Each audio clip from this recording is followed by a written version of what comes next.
very good faith for the most part. So thanks for having me. I got to bounce, but I'll talk to you guys later. Bye. Lovely having you. I'll speak to you. I'm always afraid when I receive post, you know, I'm always thinking like, what issues do I have to deal with now? Yeah, it's never, it became just like a tasks. It's never like something good or like a letter from someone or... Exactly, and all the letters that hit my mailbox are from the government. Yeah, it's like migration or taxes or, I don't know, a court. I got in trouble last week. I didn't know this.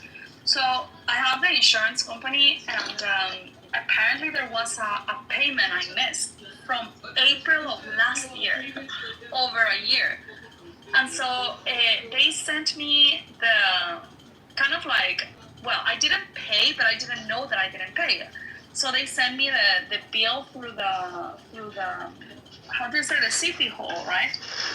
And so the city hall sends you a letter, right? Like saying, yeah, well, you need to come and pay, or we're gonna send the police. And so I went there and I got the bill, and then I spoke with the insurance company, and they were like, yeah, well, you need to pay before, I don't know, January or whatever. I'm like, okay, that's fine. And so I paid some bills. And I paid, I think, like 3 invoices in advance, you know, just like to be sure. And I'm just like, okay, I'm gonna pay like 3 in advance, because you receive like 5 at a time, and then you just start clicking on them. And so I paid like 3 invoices in advance, and I was like, okay, this has been done, you know.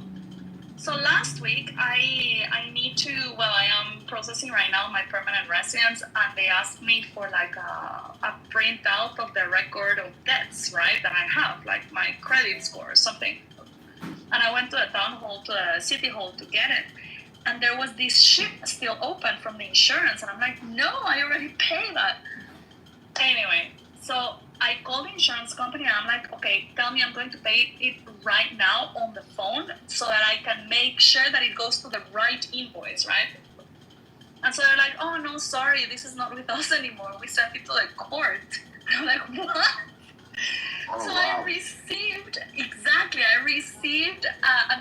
they sued me for 250 euros, for 250 francs. They sued me, and so I had to go to the court, and I had to take them proof that I had already paid the bill and whatever, and I'm like, yeah, here it is. And they're like, okay, so I had to pay, so the original bill was 250 francs. With the interest and everything, I had to pay 470 francs. And then the court, because of all the processing, they charged me another 200 francs. So a fucking invoice it was just a misunderstanding of 250 francs became 670 francs. Well, this is how you learn. Oh my God.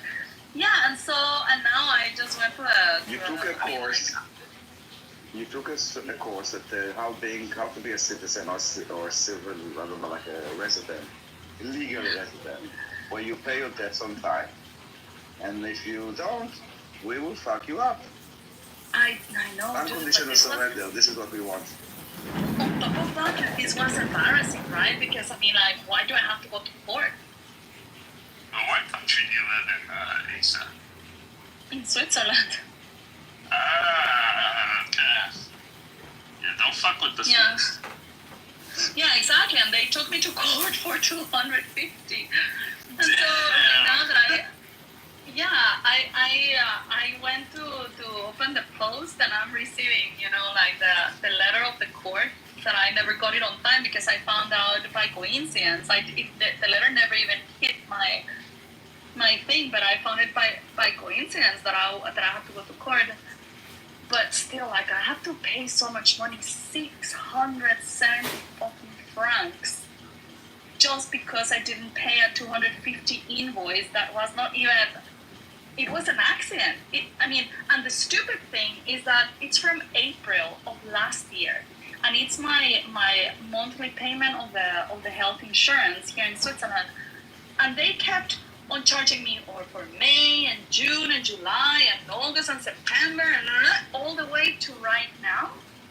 And they didn't pay that invoice. They didn't allocate any of that money to the old invoice, which would have been the easiest thing, you know? And instead, I just like skipped one payment accidentally, and it became a huge issue. It was ridiculous. Damn. But yeah, That's a lot I of solved trauma my for legal 200. issues. That's fucking crazy. Oh yeah. Yeah, and they can send you even for less than that. Is it one of those countries where they do, like, if you get a traffic ticket, they charge you based on your income or not? No. Okay. No, but it was accumulating, you know, because I had it there for like a year and I didn't even know. Because they sent me a notice. My insurance company. My health insurance. I skipped 1 month and I didn't know. And so they sent some notice to me, and I went to the city hall, and I got the bill, and I'm like, okay, I'm gonna pay. And so I called the insurance company, and they said, well, anyway, I just. Why are you leaving, Daniel? I need to listen to something. Oh, but you will be back. Yeah, that's why I said soon. Where are you from, Isa? Originally from Guatemala. Ah, okay. I was wondering. I heard a South American twang. Yeah, my accent is indeed sort of South American or Latin American. Yeah, but it's a little bit weirder, I think, than just plain Latin American. It's very fucked up, my accent. Like I have picked up stuff from everywhere. Guatemala.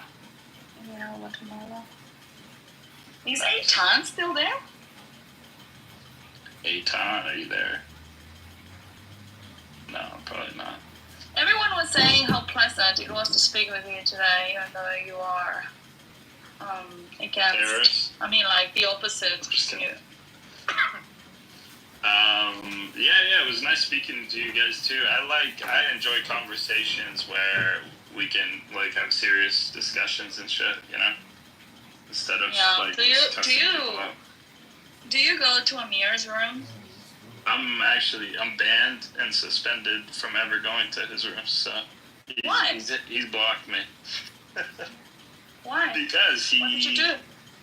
he has a narrative and a script he reads off, and if you're a Palestinian and you don't agree with the bullshit he says, or you want to explain him certain things he wouldn't know because he doesn't live in that society, he will flip out and he holds a grudge. I told him I liked Saudi Arabia and that I said very nice things about Saudi Arabia. He didn't like that. And he called me a Zionist and a kafir or some shit. I'm like... And then I trolled him for like a month, but anyways. He kicked me out because I correct him on his bullshit. Yeah, I think that they say a lot of propaganda, and I know that I might be biased because I am on the Israeli side, you know, but I think that they spill a lot of bullshit there. And they are not thinkers. They just want to fight, they just want to yell. It's just so annoying. Yeah, they do the most low-hanging fruit conversations, and it's just like the most childish bullshit. And so like to me, when I would go in those rooms when I was allowed to, I got the vibe that if you came in and didn't know anything about this topic, you would leave a hardened Zionist, because the shit he says is so ridiculous and the way he treats people is just retarded. So yeah, he has never treated me badly, but I don't really go there. I have been there like 2 times or so. Ah, okay, yeah. If you're a Zionist, you probably love that room. It's just like a joke. It's so stupid. No, I mean, like, I tell to the guys, to the Jews, like, I don't consider myself a Zionist. Like, Zionism is an ideology, right? And I support Israel, at least in this conflict. I believe that they are on the right side, and I support civilization. I think that there is so much to point fingers at Hamas, and the Gazans themselves. I see them both as victims and perpetrators. But I think I am of the idea that they have become perpetrators not because of their own fault, let's say, but because they have been manipulated and indoctrinated and intoxicated a lot by Hamas. I think that they could have the potential of being good people, but they truly see Israel as their enemy, and they will try to get rid of them for as long as they live. And it's a mentality that unless you have an epiphany, like a miraculous epiphany one day, they're never going to wake up from that realization, and they will never see a way of having a peaceful relationship or whatever. But that doesn't mean that, I don't even know how to take this, how do you say, the label, Zionism. But I don't stand with Israel no matter what. Like, whenever they do something or will do something that I don't agree with, I will critique it, and I am not, it's not part of my ideology. I don't subscribe to that ideology, so. Yeah, I never understand when people say, like, to any country, I have unconditional support. Like, really? They could, like, do anything and you have no conditions to your support? Like, khalas. But I have a lot of criticism for Hamas too. As a Palestinian, I feel like in a lot of ways their actions do the bidding of against the progress of the Palestinian people, I'll say. But I think also that Netanyahu found it a very convenient place for Hamas to be was Gaza, so he didn't have a problem with them being there until obviously October 7th. But I don't like the way he handled the war either. I thought, and I know actually how surgical Israel can be, and I just I don't like the fact that fucking Gaza looks like an empty desert today. Just yeah, but you also need to. If you were the idea and you want to go only after terrorists, right? But then you have terrorists that are identifiable as terrorists, but then there are civilians that are terrorists as well, that are militants, right? Mm-hmm. But that don't dress as terrorists or don't act as terrorists, right? But they're still there out to kill you. So it's a very difficult situation to fight with Gazans. I think it's one of the most difficult battles that any country has ever had. On top of that, these things, that Hamas stores weapons in civilian buildings, like schools and hospitals, and even under cradles of babies and stuff in their own homes. And the reason why they do that, is strategic. Like, I understand it, like, I would, if I were them, probably I would have had the same train of thought, right? And it's like, okay, we are going, because we know the principles or the morality, or even if you want to say that the IDF is immoral and they just do it because of international pressure. But that they have to abide by certain rules, right? And they are not going to bomb a school, or at least will think about it, or at least will think 10 times or strategize 10 times before they actually go for that school. Hold on. Right? As a teacher, school has not been in session since this war began. Like, no one's at school. Let's be clear. No, I know, but it's not the point they're I'm using making. schools as shelters right now. I understand, but the And building... so my point is that when you see this from like an Israeli perspective or an IDF perspective, they put you in an impossible position when they have weapons in schools or churches or whatever, and you need to get rid of these weapons, but you're also told that you cannot destroy these buildings. And so it is done all on purpose, right? It's like traps to your enemy, and it's just strategy, right? It's tactics. Yeah, but and so when we talk about the destruction, just very briefly, when we talk about the destruction of Gaza, we need to take these things into consideration. And the last thing is about the deaths. When I was looking at the deaths reported by the UN, which comes from the Gaza or the Hamas or whatever government, and you see the breakdown, you see that are reported, let's say, to make just round numbers, let's say it's 40,000, right? So you see 20,000 are categorized as terrorists, and then 20,000 as civilians. And the 20,000 of civilians appear to be, for example, 80% are women and children, right? And so when you're like, oh my God, when they're killing civilians, they're almost exclusively killing women and children. But then this gets to people, but what they don't tell them is like, the reason why it's 80% women and children is because there are barely any men in the civilian side, because men are usually militants of Hamas. So all these nuances, serve the narrative very well because they are not told to the people, and the people are not used to rationalize these things. Yeah. Go ahead. I think with that last point about the men, with the fact that I think Gaza is like 2 million people, and it's like half men, half women. And so let's say there's like 1 million men, but even the IDF's intel, as far as the last time I read, was they believe there's still about 40,000 Hamas members. That was the number at the start of the war. So I don't think it's safe to say like most of the men are Hamas or part of Hamas are fighting. I think it's like a very, very small minority, but regardless of whether it's Netanyahu or Israel's breaking any war crimes or not, I just think, just purely off of the aerial photos alone, honestly, I'm not okay with that at all. I thought that, pretty much every build, like there's entire neighborhoods, entire cities that just got destroyed, so I'm not a fan of that. And I feel the same way about Tehran. I don't think that should happen either.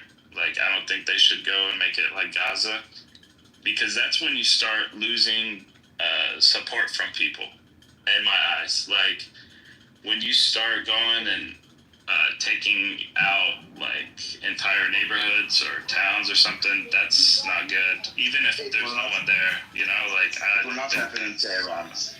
It's not happening in Tehran. No, it's not that it's not. I agree. I'm trying to say there is a reason why this is happening in Gaza, and it's part of the warfare that Gaza is doing. That they are using like the buildings, like. I don't think that you understand how many IEDs, like explosive devices that are like planted like all over the Gaza Strip. Like almost every second house has some kind of like remote detonation or some touch detonation or whatever. This is why there are also like casualties from the IDF. It's all of them are in those explosives. They also put like explosives in walls, for example. So.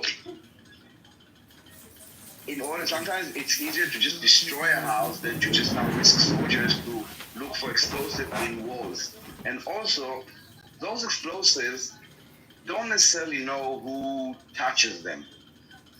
When you see like people without limbs, it's probably not like an airstrike. Like it could be, but could have stepped on something or picked up something. No, I hear you, and I know the IDF will do whatever it takes to protect their soldiers, and there's guerrilla warfare going on. I'm just not comfortable at all with the level of destruction in Gaza. I think that's created, and honestly, even if I was pro-Israel, I wouldn't be comfortable with it because no one's comfortable with it, but it's just necessary and long run. Like I'm telling you, like real quick, just to land it, Daniel. Like the generations of like kids who are growing up watching all this shit, there creates even more animosity and hostility towards Israel. I mean, to levels that's where it's very. You need to understand, Jack. We hear a lot about this image thing, and you need to understand that is not our first priority. and our first priority is safety, security, morality, humanity, before like how it looks. And yes, there's a lot of misinformation. A lot is like an understatement. And with time, people will see and facts will come out and they will understand. Or like not understand. They will understand who to blame. They will understand the context, why this has happened. And looking at Gaza like this, I saw images of Gaza before. Like yes, a lot of like beautiful, iconic places, but it's not us that made it into a terror base. It's not us that put those IEDs. Even if we stop today, okay, do you think that anyone could go and save those buildings? Like take all those explosives. Like take out all the explosives. Well, I've seen cases where how I'll much, tell you something, Daniel. I've seen a case how much explosive is there in Gaza that didn't explode? That just this effort to remove all the explosives, even from like our bombing, like things like guns that didn't explode. You literally have to get rid of almost every structure if you're selling me on that mentality, because I've seen examples of the IDF taking over a building or a certain section of a neighborhood, and then when they're done with it, they've cleared all this place to make sure there's no weapons and stuff, right? That when they're done, they blow it up, and I'm like, no, I'll tell you why. You're gonna tell me, oh, they'll come back and put more explosives there. I will tell you why. You can also see it. First of all, there are a lot of corridors that were created in Gaza. It's basically flattening like a route, a big route. So there will be a place for the IDF in the middle of the corridor and enough space to not be attacked. So and I understand that it's like goes in the way of buildings, but this is a war that this is the only way to fight it. And I think that all the blame that people have on Gaza at the end, there is a reason that it's happening, and it's not because of the IDF. For example, if you now buy, like an example, build an illegal building, like without permission, yada, yada, yada, and then comes the city and destroys it, and like, oh my God, they're destroying my home. Like, there is context. And the fact that you build illegally, or the fact that you created like 350 kilometers of tunnels, 140 kilometer stretch of strip with entrances to homes and mosques, that is the reason. And when you put IEDs everywhere, now for example, the tunnel under the European hospital, in order not to destroy the hospital, the IDF had to fill the entire thing with concrete, the entire tunnel, which is like, I don't know how many tons of liters or whatever. But we cannot fill the entire Gaza with concrete. And also, I don't think the population would want, like, if you would fill the entire tunnels with concrete, you cannot kill your future, like, growth there. They destroyed Gaza. You need to, like, really, like, you guys, the plural, you need to blame the Hamas or the Palestinians or the world even. I criticize that whenever we say something, because it's coming from Israel, so it's propaganda, and no, Hamas are not using, like, I would, if you would go with me to a room and I would say that Hamas is using human shells, they would debate with me. No, show me proof, show me evidence, like as if there's no gazillion. No, I don't care about those idiots. It's not that, it's just, you get, like, Hamas does in a way do that, but you guys do it to the Palestinians too. And in my view on it, do what? Do tunnels? We do tunnels for them? No, human shields. But my critique, my issue. Wait, I'll get into it in a second. I'll show you in a second. But the guy with the car? Wait, the guy with the car? Hold on. Just a second. What I'm saying is, fuck, man. I'm not holding you to the standards that I'm holding Hamas to, which I agree with you, does stupid ass shit, and I have my criticisms. But the shit I've seen the IDF do in the way that they've carried out this war, there is a better way, and it's some of the shit I've seen is despicable, man.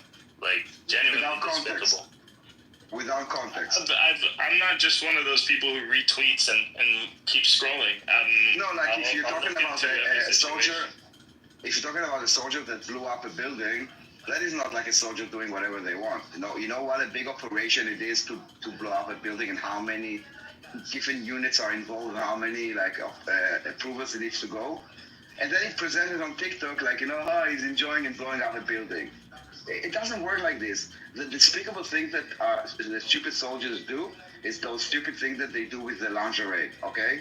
That they take the lingerie and they'll do those photos. Not professional, not like, I don't know, like despicable, whatever you want to say. But the blowing up a building, you're just missing out the context. And I don't have the context, but I just know that it's not like a guy decides to blow up a building, like take his gun and like shoot the building. I'm just saying, Daniel, the whole thing, I'm sure you could justify everything you guys did. But just because you can justify something that's horrible, I don't think you should do it. Because I don't care what you say. I think reputation does matter and action does matter. And that's why people even come online and talk about this stuff. They want to, No, that is not true. preserve some image or help people understand certain things. But wait, one sec. My issue is that we're watching horrible things being done, and we all know there's a better way. And the level of brutality is the issue here. Like, you have to understand, we're looking at... Listen, I know what you're looking at. You are being fed this. There's a reason why you are overwhelmed with those images. Dude, like... I know all this. I'm to be able to speak, man. I just want to make my point, and then you can respond. But I'm saying that you're looking at this from the perspective of an Israeli, and I try to look at this in your perspective, my perspective, the American perspective, who's not any beef in this fight, but just watching. And I can tell you, like, the way that it's conducted makes it look like this brutal superpower is just relentlessly brutalizing 2 million people in Gaza, which is a 20-mile blockaded strip of land. That's the. Yeah, I know. Listen, dude, believe me, I'm more aware than you about the image that is being presented and the skewed image that is usually lacking context, and it's meant to evoke emotion. This is the war that Hamas is fighting with their propaganda arms, huge propaganda arms like Al Jazeera and others. And Al Jazeera would say something, and then groups like Amnesty and HRW, or like some like the Albanese from the UN will jump on it, will echo it, and it becomes facts, which is complete nonsense. You've seen horrible things. This is the first war that is being fed to you, but it's not the only war that is happening. Okay? You can also see some of compare it to other wars and the reactions of people, and you will see that a lot of it is manufactured in order to evoke emotion. So no, image do not matter as much as facts on the ground. And I will tell you also, image is not more important than actually being alive. And you say it's not a good thing. Compared to what? What is the alternative? Because the alternative for us is them doing exactly what they have been working out to do from all over. Like, what the fuck do you think Hezbollah is? And Hamas and the Houthis with their slogan, death to America, death to Israel, the curse on the Jews. Like Iran saying, we'll wipe for, dude, read the fucking room. We are not hallucinating. They are saying it, and if you speak Arabic, you can hear it even in the original language, as they say. Like, go and stab a Jew. We are fighting an existential threat here. Not more than threat. This Hamas and PIJ and all those said that they will do this genocide again and again and again and again and again and again. Yeah, they provoked it in order to get those images, in order to harm Israel. They knew exactly what they were doing. This is why they are sacrificing the people. You fell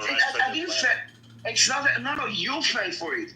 You fell for it because you, instead of saying Israel did it because they are just, it's justified, it's moral, it's humane, it's legal to go and get your hands and ruin it. No, hold on, let me finish. You fell for it that you are blaming Israel. You are the useful idiot, not us. We are doing the thing. Their threat, they did it, they still. I didn't call you an idiot. I didn't call you an idiot. Useful idiot is a general term that says that you are used without knowing. Yeah, okay? it's a term used by Europeans. Manipulated with emotions. You still call me an idiot, but I'm just saying. No, but it's just. Okay, it's my God. Listen, you're just don't like. Don't be so sensitive. It's just like Yeah, a way I'm of not being saying sensitive. that. Google it. Google it. I didn't call you an idiot. I'm saying that you fell for it, not us. The trick that Hamas said to exploit people with the humanitarian sentiment, you fell for it, my friend. It's not You are the one here blaming us. You are here blaming us, and blaming us is basically exactly what they wanted, to vilify us, to demonize us, to ostracize us, and it's good for the cause. Let's be honest, all those deaths are good for the Palestinian cause, because Israel bad, big Israel bad, but it's not true. And you know what? The world actually can see it in Iran, and how accurate and how delicate, when it's not the same, when they're not using terror tunnels, when the population is, well, nowadays, like all this commotion, the population is uprising against the regime, not against us. In Gaza, it's not the same. You need to acknowledge the reality of what is happening in Gaza in the last 8 years, at least. This indoctrination. Because I want to respond to it. I finished. Alright, so number one, Hamas, I mean, if you want to say, the population in Iran versus the population in Gaza, Iran hates their regime, and they've shown us this. Population in Gaza has had a lot of different protests against Hamas for different reasons. And there's probably been more opposition there in real ways than there has been in Iran. But aside from that, it doesn't mean they like Israel or think Israel's going to save it from Hamas. And I forgot what the fuck you're even saying. I wasn't paying attention either. I remember now. The part where you said, I fell for it. Hamas didn't want you to necessarily. They didn't want their propaganda is, like you said, more misinformation shit, right? What you fell for, what Israel fell for, was they wanted Israel to crash out, I guess, right? They wanted Israel to act emotionally rather than strategically, and less surgical, and less clever, because we've seen what Israel can do when it wants to be the IDF, the Mossad. Hold on the most clever operations I've ever seen. In what case have you seen Israel acting emotionally? It's just to expand the point you just made. I'm trying to just keep it to the thing real quick. I'll land shortly. I'm not going to talk long.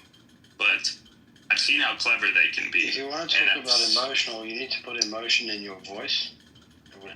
What? Oh, because I'm monotone. No, just let me land. That's a stupid comment. Basically, I've seen how clever and surgical and impressive their capabilities are, and what they can do, and how they can operate. And you can't convince me what you guys did in Gaza was any of that. And I think they succeeded in making you, kind of press the red button, not just on Hamas or all of Gaza. But on the proxies too, which some of it ended up pretty low, man. Listen, you guys got to consider, I'm one person with my view on this. Exactly. You're saying a lot of things. Whichever way we would have responded, You said a lot of things too, Daniel. You said a You lot got of the things. dumbest profiles, bro. I'm gonna keep kicking you until you fucking have like some kind of profile that works. Whichever way we would I don't know why you choose these horribly ugly fucking photos. Do If we'd not done it something surgically, we would useful. have been questioned. If we'd done it surgically, we would have been questioned. If we'd done it emotionally, we would have been questioned. Whatever we would have done, we would have been questioned. So it makes no difference. But this is why Daniel was telling you, saying that it's not the same with Iran, and this is the reason also why I was telling you why it has been so difficult with Gaza. And I think that you agree with that view. And yes, we might agree that it's horrible to see Gaza destroyed and that it's gonna take a toll, emotional toll, whatever, on the people. But this is gonna reconstruct at some point. I know it's not like the perfect answer, but in the end, Hamas is a very difficult target to hit, dude, and I know that you can appreciate that. I can, but also I saw what they did to Hezbollah and how they took those guys out. Like, although I do criticize that attack as a terrorist attack, Nazis are always Nazis. it was a lot better than just going and bombing a whole bunch of whatever buildings. But it was never. Hold on. I'm trying to reply to him. Hold on, Pikachu. The operation that we now see has been in the making for like 20 years, okay? That we see in Iran. The planning was they had a date and then it was pushed and there were meetings. It's nothing compared to a genocidal surprise attack on 7th of October, okay? Second, the information that we have in Iran is significant also because we are there for 2 decades and because there are many people there inside that are helping us. Not the same in Gaza, okay? The people operation also, it's something that was prepared in advance for this day, okay? And it's just one thing that we were able to pull off with the Mossad. The rest was with military force. Third is that when we target the people in Iran, they were in their homes, in buildings, like normal people, or like in their military bases, or in their like government buildings, not hiding underneath in tunnels. They fucking wear uniforms. We see their like airports, we see their like bases. So if you want to make a comparison for yourself, you cannot just take like one field in a huge table and say, okay, here they were precise, here they were not, so they can do it. For yourself, you need to put like more things into this equation. Like context matter. And you cannot taking things out of context. My friend, you are just manipulating yourself. You're proving yourself a point when you are saying, I'm just ignoring everything else and I'm focusing only on this, and this enough proves to me something. You cannot do this. You gotta understand, like, the whole, like you said, it's different, right? And I agree, Iran and Gaza are different, but in some cases, Hezbollah and Gaza are similar. You say, you know, they're not wearing military uniforms in Gaza. Hezbollah's not doing that, and you know they're hiding weapons in houses. Hezbollah's also doing that, and so is Hamas. And you know they're hiding in tunnels. Hezbollah's doing that. There's just some. I just know like that the way Israeli security intelligence and how thorough it is that if you wanted to pull off an extremely surgical operation to cut the heads off of Hamas and do this, that, and the other in Gaza, you would have been able to do it. And they probably already had. They probably had similar clandestine operations to the pager attack on Hamas members, right? So you think we just chose not to use it for like 18 months, looking for Sinwar by foot? We just chose not to do this. There are, and also if you take the heads of the Hamas, if you take the head of the Hamas, it doesn't topple the organization. It doesn't they will just replace it with another one. It's really not the same. And also with Lebanon and the tunnels, it's not the same infrastructure as in Gaza. Like the complete city has this underground Gaza underground. It's not the same when they're kind of carving in a mountain and hiding there. And yes, in Lebanon also some houses were destroyed. But also you need to take into context every single situation, right? It's on a one-on-one basis. I get what you're saying, Jack, and I think that you're trying to make the case of like, okay, if Israel is so surgical and they have proven that they're so surgical, why weren't they able to make the same thing in Gaza? And I get your point, but you also are missing context here because so the thing with Gaza, even though it was like in the making for a lot of years, the whole temperature, heating was for a lot of years and decades, and the conflict is for decades. This war started on the 7th of October.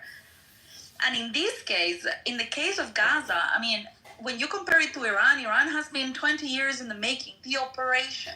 In Hezbollah, it was 9 years in the making. In Gaza was reactionary. So Gaza Palestinians and Hamas broke into Israel, took the lives of like 1,500 people, took like 400, 500 hostages. There is no in the making and planning. Everything is more emergency, right? I mean, like your ability to actually plan for something is non-existent, not even limited. It's just non-existent. So you need to act with what you have. And what they had in that moment was exactly that. It's like, okay, where are the Hamas headquarters? Who are the Hamas people, the militants? Let's get our hostages back. Let's bring down Hamas. Let's restore control in Israel. So it was a lot to deal with in a very short time. Now, you're saying Israel has not been surgical in Hamas. If you let's try to, my niece is currently learning math, and I am remembering a lot of things now. So for example, when you do a division, they make her do something that it's called like the proof.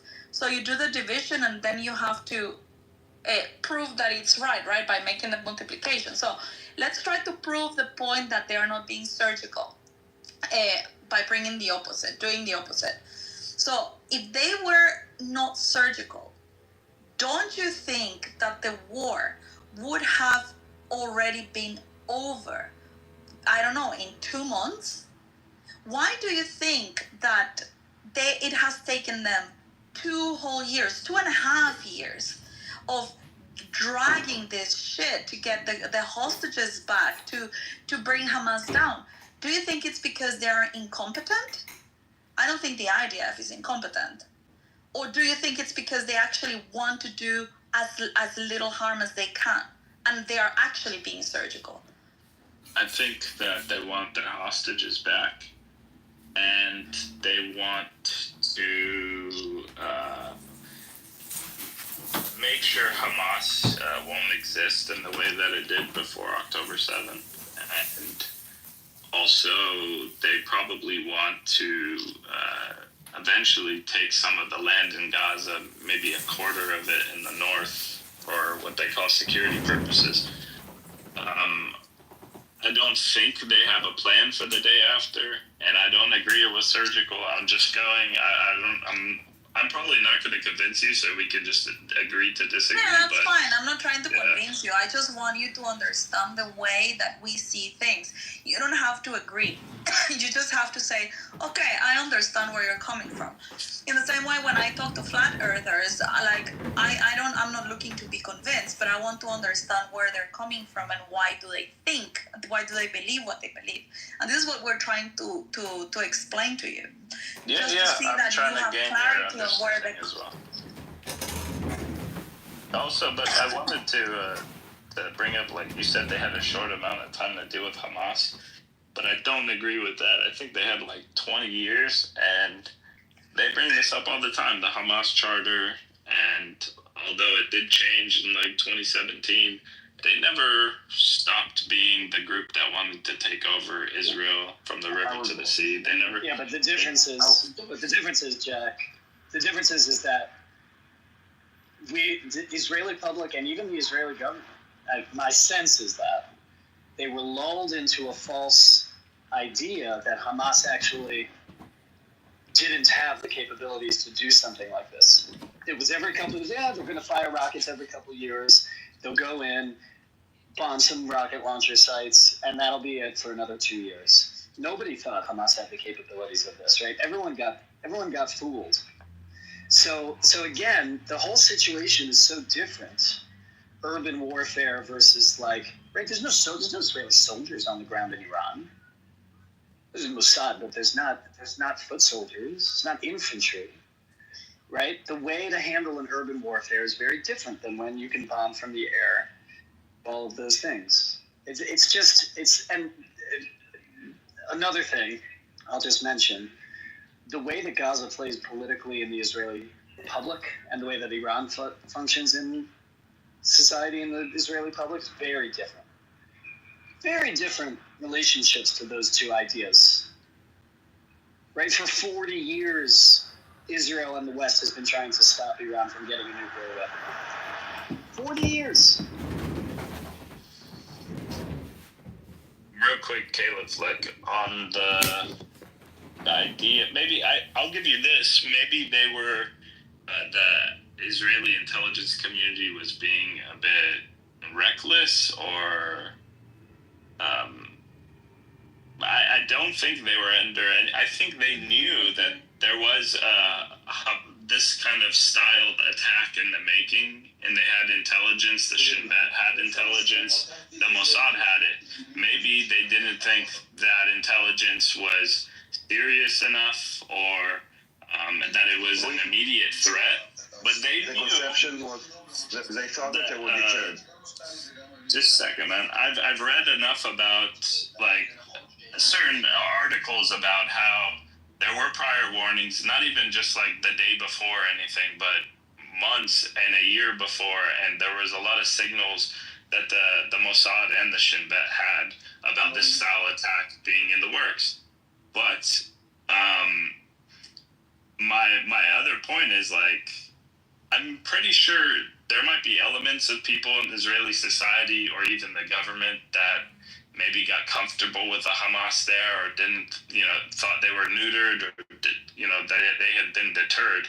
But I don't think anyone in those Mossad ranks or Shin Bet ranks were less threatened by Hamas, and I'm pretty sure people in Mossad had already had plans over the last 20 years to do something to that group if they needed to at some point in the future, like they did with Hezbollah. I don't know exactly what, but I just know It wasn't. about I don't how think. this goes. I don't think that's right. And intelligence, dude.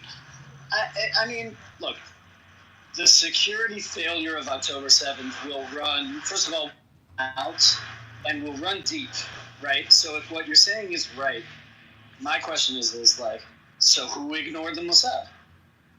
And why did they ignore it, right? If what you're saying is right, and I think on this point, we have to say, Bibi Netanyahu. We have to talk about, right? We have to talk about all of that stuff about him keeping himself in power and his trial and Smotrich and Ben-Gvir and all of these alliances and things like that, and how that functions and works with Hamas. It's a political, right? That's a major, major factor, probably to why. God, my dog is being such a bitch right now. Do you know what I'm saying, Jack? Like nobody in Israel disagrees that we should have taken out the nuclear sites in Iran. Nobody. Oh, I know that. Do you think we will ever know exactly what happened on the 7th of October? Because that is something that is bothering my stomach since it happened. It's like, I don't even want to imply that Israel planned this, of course, but it's just annoying to believe that the best army in the world, this fence where no cat could get close without the alarms going off, that actually was broken into. So do you think that we will ever know, like, exactly what happened on the 7th of October and who is responsible for that? We will know, but I think that what people maybe don't understand, it's not like a guy at the fence. It's an operation that part of it was the overwhelming, okay, which is also what Iran wanted to do.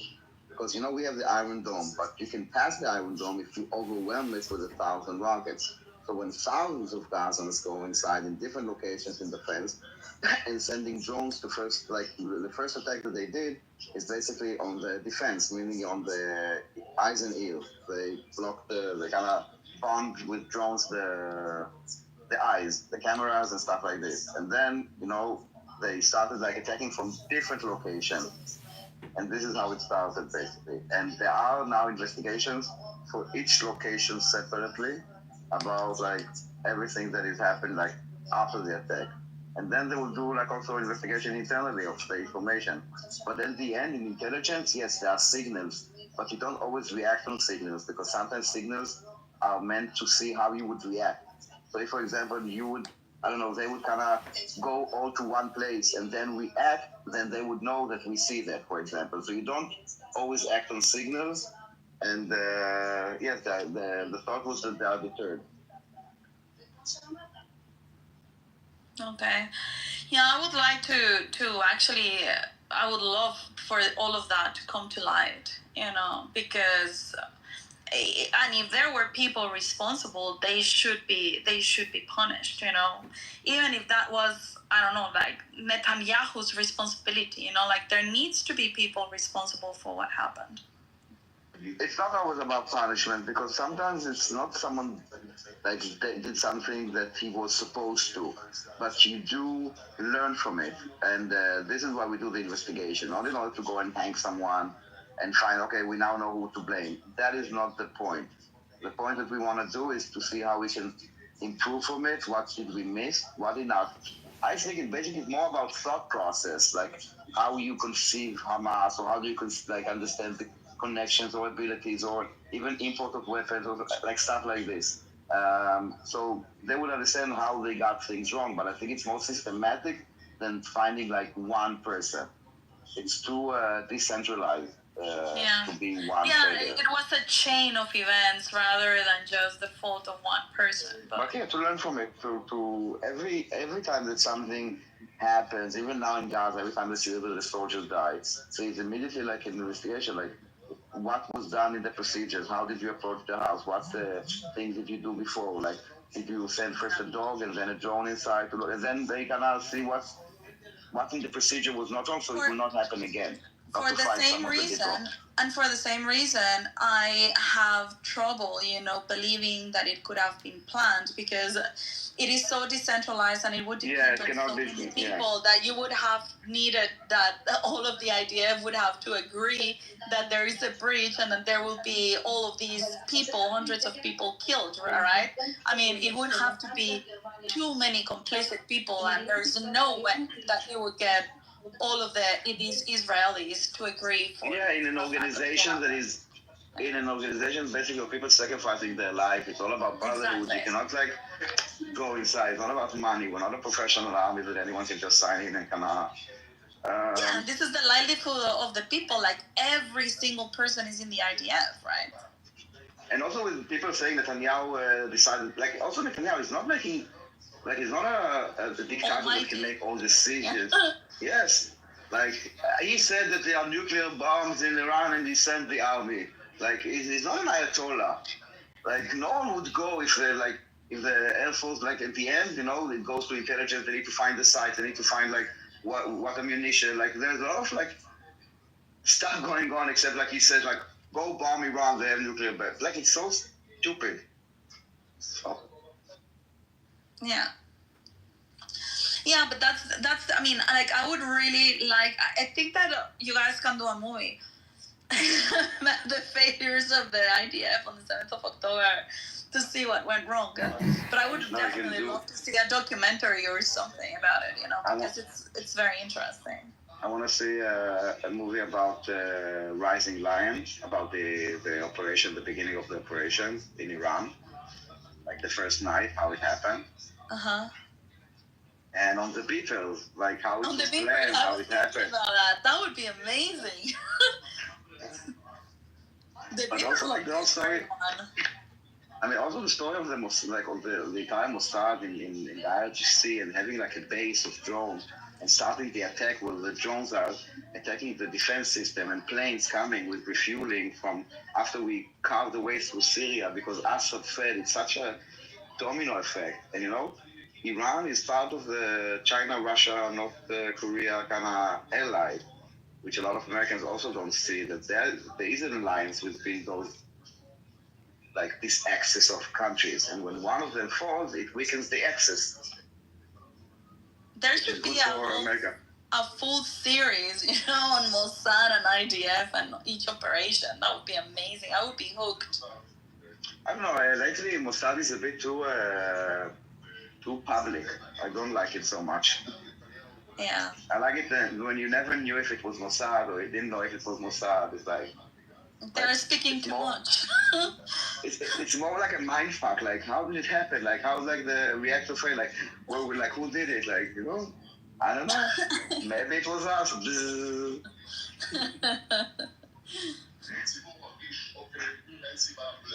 Yeah, but those guys are ridiculously intelligent. Like, it's amazing, the minds of those. I mean, you have to be fucked up in the head as well. You have to be evil in order to think like evil, right? I mean, this is it's a lot of knowledge projection. Listen, yeah, exactly. It's all of this. Also, this that they say that we like imperialist and greater Israel. Now, the thing is that with this entire greater Israel, like in Judaism, for example, we cannot force convert people. Okay, this is something that Muslim can do, or even Christian can do. So let's say we take over the entire Middle East. And then what? We are like, I don't know, 7 million Jews spread out in the entire Middle East, like ruling over those Muslims because we will not convert them. Like, it doesn't work. Like, it's just, I don't see how it could happen. Even if we wanted, you know?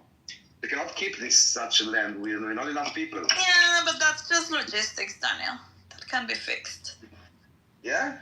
Like, and why? Like, but that's the thing, but why would we do it? To control them? Like, what would we get out of it? Like, it's not, I don't know, it's weird. Security.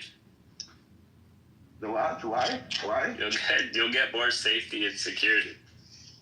You know, a buffer. Like, do you think, like, let's say, we'll put like, I don't know, a Jewish prime minister in, I don't know, in Syria, around, like, around him, all of them are, like, Muslims, some of them jihadists, and I tell you now to do this. Like, fuck you, bitch. You know what's fun? You know what's actually kind of ironic is the fact that you guys don't convert people, or let's say you don't bring those people you conquered into your fold. It's almost worse. Worse? Yeah. What do you mean? Why? This is the mentality of a colonizer, right? Well, This is just ridiculous. okay, maybe it's an Why not be pluralistic? Why not be pluralistic? Okay. I'll give you an example. You I were would say dogs to the compared colonizer. Okay. How would you feel? Ready? All right. Let's say this unnamed empire comes to your your land and conquers you, and they say, this is our land now, we're going to be this is part of our empire. You will have protection from this empire, and you will be one of its people now. And of course, you might want to say, no, this is my land or whatever, but they come in, they're strong enough to just take it. You're better off than if they just leave you like as a, empireless, unprotected person. That's not the way empire. That's not the way empire works. At least not in antiquity. That's not the way empire works. The way empire works. Hypothetical. But he's doing a thought experiment. Let him cook. Yeah, let me cook, the way that empire controls minority cultures is to separate them and divide them, not to create pluralistic societies. Right? Empires don't want to create pluralistic societies. They want to create monolithic societies. Just saying, it's better, like, I'd rather be a second-class citizen than not a citizen of the empire, Do you know anything about Jewish history? Do you understand how long we lived as no citizenship in all of those places? Do you understand that? We understand really well. I'm just curious. Because your thought experiment is actually proved out by history. Yeah, okay, so wouldn't you rather be part of an empire that makes you... I mean... Why would the empire conquer the land? I guess I don't understand the scenario, right? The empire comes and conquers us and conquers the land and then just says, you're on your own? No, but it's an empire. Look at the UK, for example. I mean, they had colonies everywhere. They were spreading their values and their thoughts and their costumes and all of this, right? And they allowed them to have autonomy, but they had, they ruled those places. Yeah, and also they did well. It's better to be someone, even if it's a second class, better than no class. Like, if I was living under an empire, but once in a while, random people from outside the empire can come and just raid my village and kill me without any repercussion because the empire that controls my land doesn't care because it's me. That's worse than having some protection from it. So then I never want to hear you critique again the condition of Israeli Palestinians. Don't be authoritarian, Caleb. Well, no, I'm just saying. Do you understand my point? In other words, no, okay, specific. It's better. It's saying. It's better than not, right? But it doesn't mean it's ideal, all right? Like, the second class is better than, or first class is better than second class. We have second class is better than nothing. We have a saying in Spanish that says it's better to be the tail of the lion than the head of a mouse. I don't know if it makes too much sense to you. That makes sense. Yeah. That makes sense. Okay, so then, Jack, so then it would be better. So no two-state solution. Let's just conquer the entire land and have the Palestinians be second-class citizens. How do you think about that? What do you think? Wait, sorry, say that again. No two-state solution. Okay, it's better to be a first-class citizen, right? But in the absence of that, better to be a second-class citizen. So let's have Israel just annex everything and keep the Palestinians as second-class citizens. That would be better than what they have now, isn't it? Dude, it would be 100%, and a lot of Palestinians agree with that. A lot of Palestinians agree with that, but a lot of them also want to kill the Jews. Well, the thing is, too, like, you don't even have to give these people voting rights in terms of Knesset. You can give them local voting rights. Okay, maybe a mayor, the person who might Puerto Rico, have some representation Rico, there. the But, US. yeah, I mean, that's way better than the status quo today. And everyone thinks You sound like a radical right-wing Zionist, Jeff.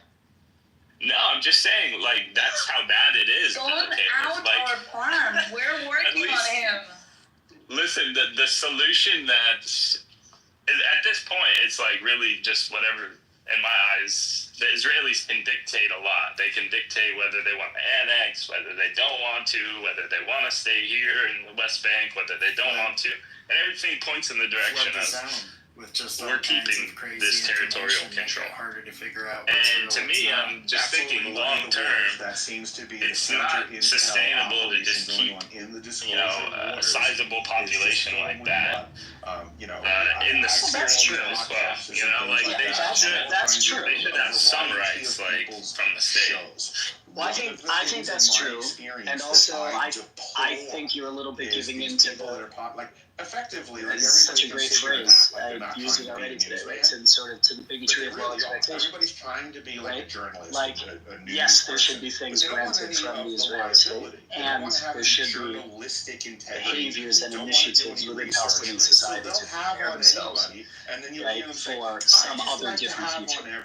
And if you say, oh, occupation, you can't do it, right?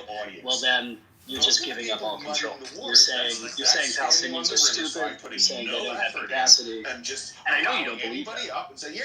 No, I'm saying they're up against the superpower and they don't have the room to negotiate any terms in their favor. All their worth in this conflict is literally their body and numbers on the ground. All they have to do is say no more violence, and then they get leverage. But also right now, it is kind of like the perfect. No person, you're not gonna do this shit all the time, dude. You feel 2 seconds in the room, you're not gonna interrupt. You need to control your fucking nervous system. You drive me crazy, and you make my nervous system go like crazy. So anyway, like right now is the perfect soil, for this to happen because Palestinians have been bent over so much right now that, as Jack says, they're willing to take whatever at this point, right? So right now is the perfect moment to like say, okay, they're gonna take whatever it is. So let's give them, the state or whatever and the protection, but let's treat them well. but let's make them part of our country, and they will be well behaved if they see that they are going to be better off, under Israeli control, with houses and healthcare and infrastructure and internet and access to an airport and ports and everything else, that they can have a normal life versus having their whole Gaza destroyed.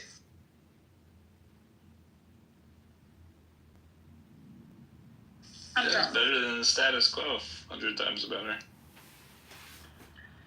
Yeah, but the status quo could change for the worse, right? I agree with you. There's only two things: change the status quo or not change the status quo. But if you change the status quo, you could get the new Ben-Gvir status quo, and that wouldn't be bad. That wouldn't be good for Palestinians either. But the status right? quo is because of Israel. Your mic is so low, Simon. It's really hard to hear. The status quo is not because of Israel. Sure it is. Simon, can you not talk so loud in my ear, please?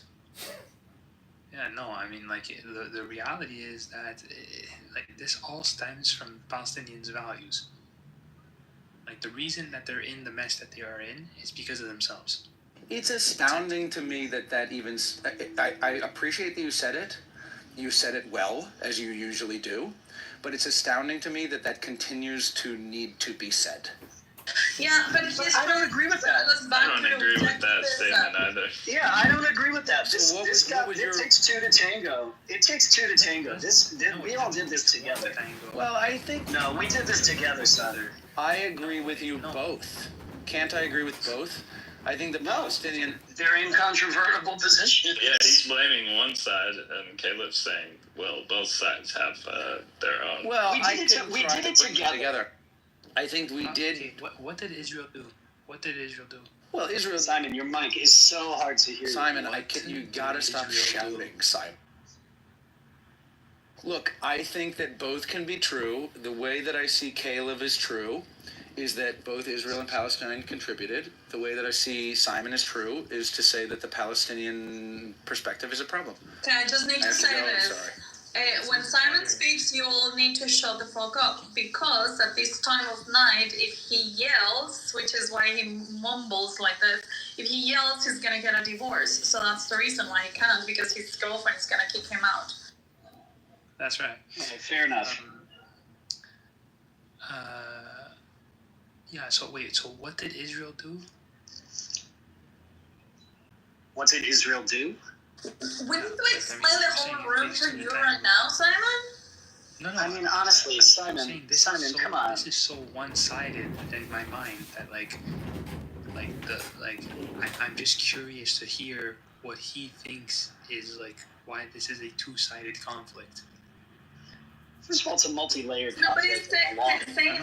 We're just making experiments of what would be the solution, and that means, and Jack was saying that it would be better to be a second level or second whatever citizen instead of a first level citizen. That means no, but we moved on from that. Haven't we moved on from that? Simon, look, I'm not making a moral equivalence. Right? By saying that everybody participated in the way that we got to this situation is not to say that there's one party that's more morally culpable. But everybody did the dance. And you cannot remove look, Israel did a lot of stuff that if the Palestinians did it, right, we would be screaming bloody murder. And I think it's okay.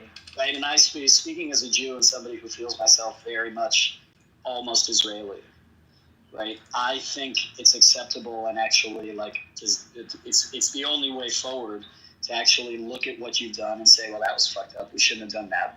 We might have been morally justified, or it was the right thing, or it was et cetera, right? But we wouldn't do that again. I want to have two things to say. One, to the offer that was suggested about this second-class citizen.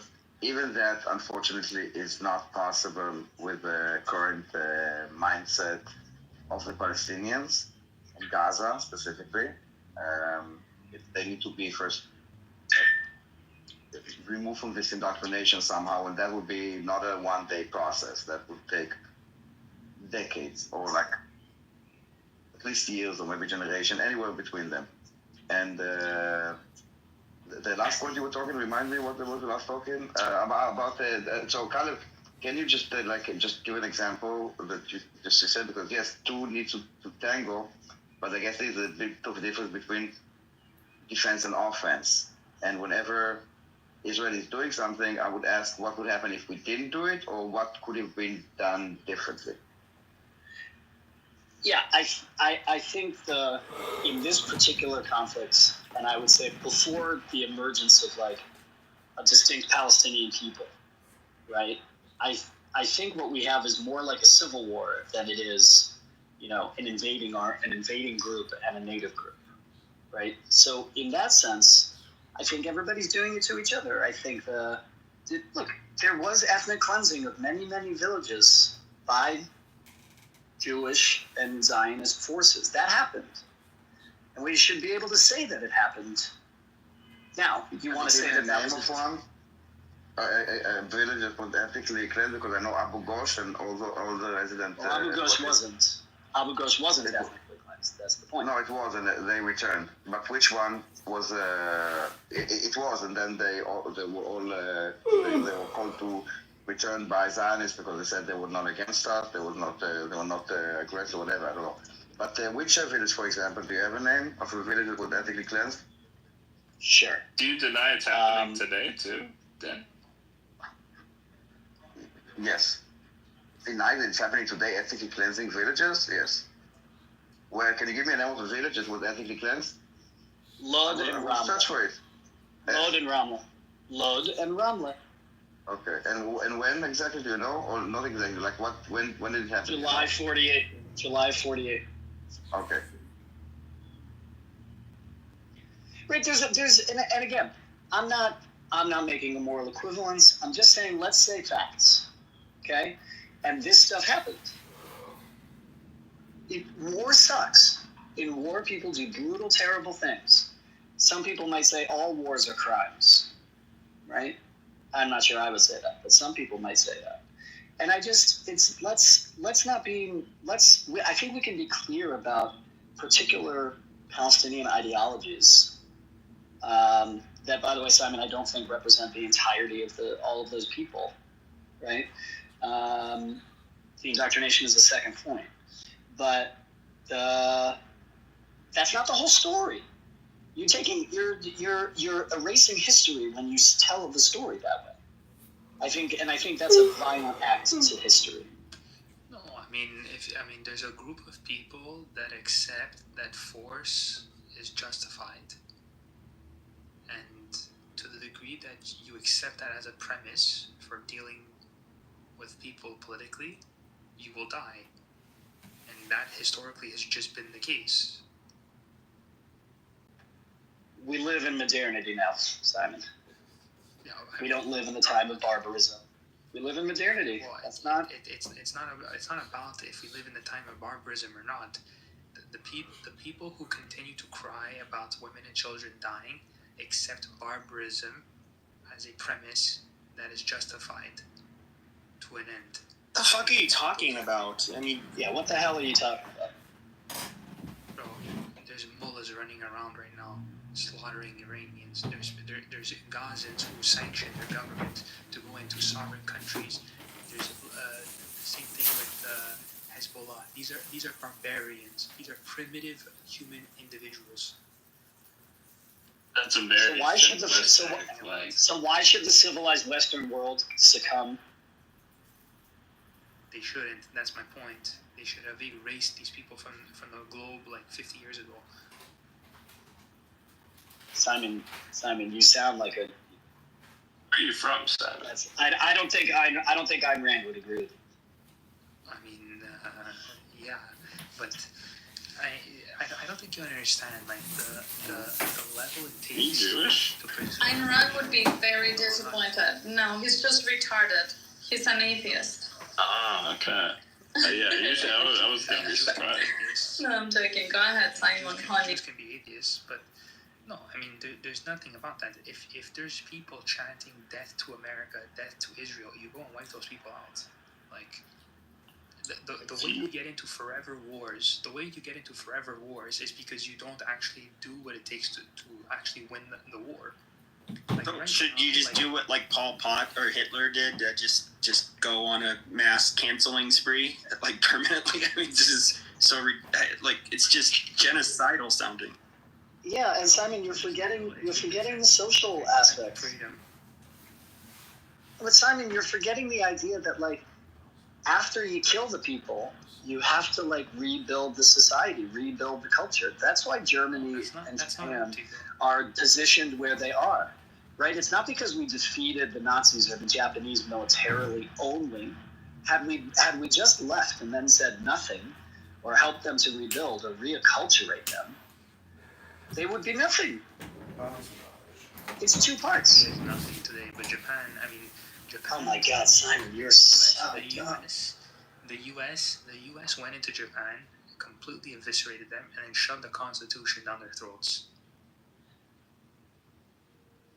And they're thankful because of it. And then did a process of denazification. If you're talking about doing a radical Islamization, I'm all on board for that. But it cannot be handled only militarily.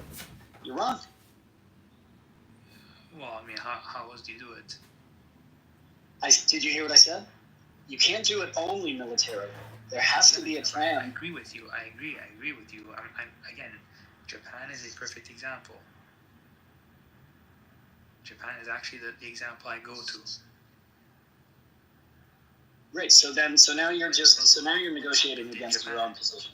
So now you're negotiating. Hold on. I feel like this guy doesn't understand the region.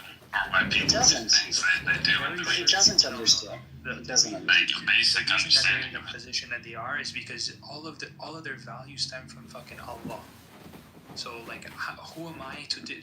That's not even true, by the way. My secular. Okay. George Habash. From Iran to Israel. Simon, George Habash. Do you know who that is? No. He was the leader of one of the most violent Palestinian resistance / terror / fill in the blank organization. And he's a Christian man. I thought And he didn't do it for Allah. He did it for a whole different set of reasons. And I don't think you have a basic understanding of like the root of this particular conflict. And you're speaking as if this is like a blanket thing for the entire Middle East, which is like super complicated. it was my understanding that the Palestinian resistance movements in like the 70s and 80s, for example, a lot of them were actually far left, like they were more Marxist. Communists, yeah. Yes, and they also was more of like a nationalist, like Arab nationalist, pan-nationalist type of movements. Yeah. It wasn't all. It's at least from what I've read about it, that they weren't always like. That was the first group to really come and make it their political philosophy be Islamism. By the way, I'm not talking about like the radical leaders of these of like Hamas or Hezbollah. I'm talking about like the average person, like that lives in these places. That still doesn't add up, brother. You're just calling for genocide at this point. Still doesn't work. So the because. I mean, you do realize winning hearts and minds has always been the strategy. I mean, for the West, you can't just brutalize people. To what I'm saying. When we went to Iraq, is the average person in Gaza Muslim? Today, yes. Okay.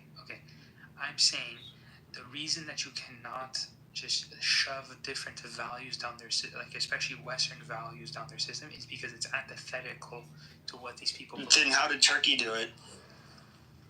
That's not true for the people in Gaza, by the way, Simon. That's not true at all of the people in Gaza. Like, although it's one of the most closed off places, some of these people, I mean, a lot of these people aren't, Palestinian Muslims in general aren't even really, it's not like a religious society in that way. Even in the West Bank, the PA isn't like a Muslim theocracy. It's a secular one. Behaviors in Europe. You're thinking of North Africans, brother, or South Asians. Talking about North Africans, the amount of North Africans and Syrians. Listen, my mom's in London, or Italy, or Montreal, or New York, or Chicago, perfect. or go look those cases up. You'll find that they're either South Asian, they're North African, or they're from Afghanistan. Go look that up, and I guarantee it'll be along those lines for almost every single one. Or your occasional Saudi Arabian. But France's Middle Eastern population is a whole different. It Syria comes too. from a whole Add different Syria problem. to that list. Well, no. I mean, because like after both World War I and World War II, they had North African colonies, and each time they said, yeah, we need lots of people to help rebuild France, and they put them. They set them up in like housing, basically kind of like projects, and they never tried to assimilate them. They just let them live amongst themselves. And so you have like these large neighborhoods that are just full, like all Maghreb or. Yeah, they're all still there, dude. They don't assimilate at all in France, but they'll assimilate really quickly in America. They'll assimilate in a country that's better at assimilating those groups that they colonized or fucking made refugees or whatever. Like America, you can get here. I'm talking about Islam. Yeah, I know. These are all Muslims. Yeah. What do you can't make general, dude. Listen. There's a lot of people that are Muslims, and they're from all different kinds of parts of the world. When people say Muslims, like, listen, that might not be the same Muslim country my family came from, where people aren't walking around in niqabs necessarily, right? I would be okay if Muslims were like Jack. I would be less resistant to. I mean, some of the if you think of like the Muslims that have like a high level of involvement in like terrorism, it's like people from like Dagestan and fucking Chechnya. It seems like it comes in different pockets in the Middle East. It comes in different pockets, Pepe, but I think that the religion, the framework of that ideology and of that religion is like, how do you say, it's perfect soil, for terrorism, because it's very compatible with the idea of dying by war and dying colonizing and all of these sort of things. So it's very compatible with the way that they have their religion structured. I get what you're saying. Like you know how I feel about Islam. I just don't want to talk about that over again. Yeah. At the same time, I would say this: if I was living in like what was Israel, and it was, despite how long those people had been there, I mean, could have been anywhere from several generations, or a couple generations, I should say, or their ancestors go back a few thousand years. If I saw, regardless of any international agreement, if I saw a bunch of these fucking people moving in, I would just, because just how I am, rather nativist, I would probably resist them too, and just want them, them and their state to go away. Like, I don't think it's all. I don't think it's all Islam. I think there is like this natural instinct people are going to have, where they're going to want to basically get them, fight them off. And I don't think that has to do with Islam. I'm not saying that has to do with Islam.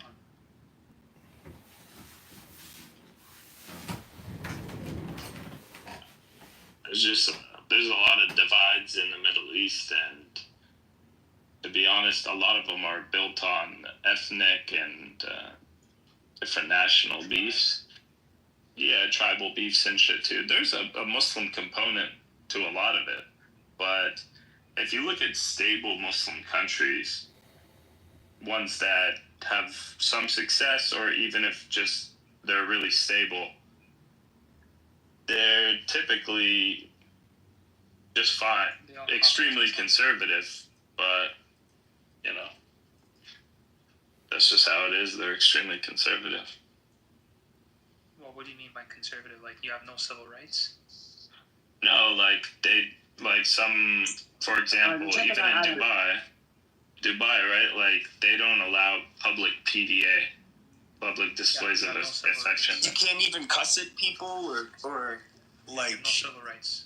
You can't, like, they just don't want No, I think degeneracy. In Dubai, if you want to be gay, to be honest, you can be gay. Like it's fine, but you just cannot do it in front of people. Of course, if you're a Muslim, nobody has to know about it, right? But I mean, like it's just public displays of affection. They have different rules though for like their citizens and what they allow Western. They basically, if you're a Westerner who's just like. I don't know, not going to fit in, they can easily just tell you to leave. Hello, everyone. Simple solution. PK, I don't want to interrupt you, but I've got a question. Mm-hmm. Questions at the end. What's up? Thank you. Sorry, I don't know, but you've been talking about the Middle East, and I want to just state some ideas about that. So if you don't know what we're talking about, then how come you want to add something? I don't want to add, but I want to ask a question. But questions are at the end. Okay, so shall I keep them at the end right now? No. Yeah. He's being cheeky. Okay, you can just discuss them. Ask your question. Go ahead, Mohammed. Go ahead, honey. Okay, thank you. Well, you've been talking about the Muslim countries in the Middle East. Who will achieve peace at the end? West or the Muslim countries in this area? West American people or the Muslims themselves? I think. Well, first of all, you guys have to organize and achieve peace yourselves, right? And I think he has a fair point. I think that like Gulf Arab states in particular are rather stable. I think that it's just my opinion. I do think that you're probably going to see like what will be basically civil wars in Europe. When I don't know how far into the future that is, but I mean, to answer your question, I think that we'll probably see more violence, a lot more violence in particularly Europe, and you guys probably won't. Pepe, a lot of those successful GCC countries, a lot of the times, I think they're all kingdoms, right? So they have like a really strong hold on the stability of that country, and a lot of times they have a parliament too, even like Jordan, and they have great relations with the United States. And all those countries, man, they live like kings over there. It's great. Like, for the most part, they're very wealthy. It's a good time. And they're really conservative. What's that? They get a lot of things right. I mean, they have a lot of foreign workers and stuff, but they don't give fucking citizenship to people. They don't allow people to. They don't have a birthright citizenship. They don't have any of the garbage that you have in Western countries. They realize that is like it's gonna that would result in their downfall. And yeah, they have laws that are too strict for my liking. However, most of the Muslims that come from places like Qatar and so forth, they tell me, well, I actually like their laws. Like, we don't have to deal with these people coming in and changing our society, our culture, which I think is a good thing. I think that's going to be a big part of the West, why the West will probably delve into, war. Because it's... But like in America, you have two parties that are like advocating for like the complete opposite of like what freedom demands. Like, you have one party that says bring in everyone, give everyone citizenship, And then the other party is just saying like, yeah, let's bring in like only limited amounts of people, and like we don't give them citizenship. Where it's like, you know, you can bring in as many people as you want, just don't give them citizenship. Like, there's rational ways to go about this. Like, number one, it's not the government's role to tell you, oh yeah, this person can or cannot come in for work. Like, that's, you know, that's. Well, I think it is. That's just the value. Because it's security, it's national security. You cannot just let in bad people in. No, it's exactly a value judgment. You're saying you ought. That's an ought claim. It's not. It's not a material fact. Freedom. It's a principle of freedom. Which is a value judgment. As you value freedom, they ought to allow. Yes, Simon, it is a value judgment. Like, for example, Switzerland, you cannot just come here and enjoy the country if you're not going to behave. The country, the government, has the right to vet the people that are going to come in.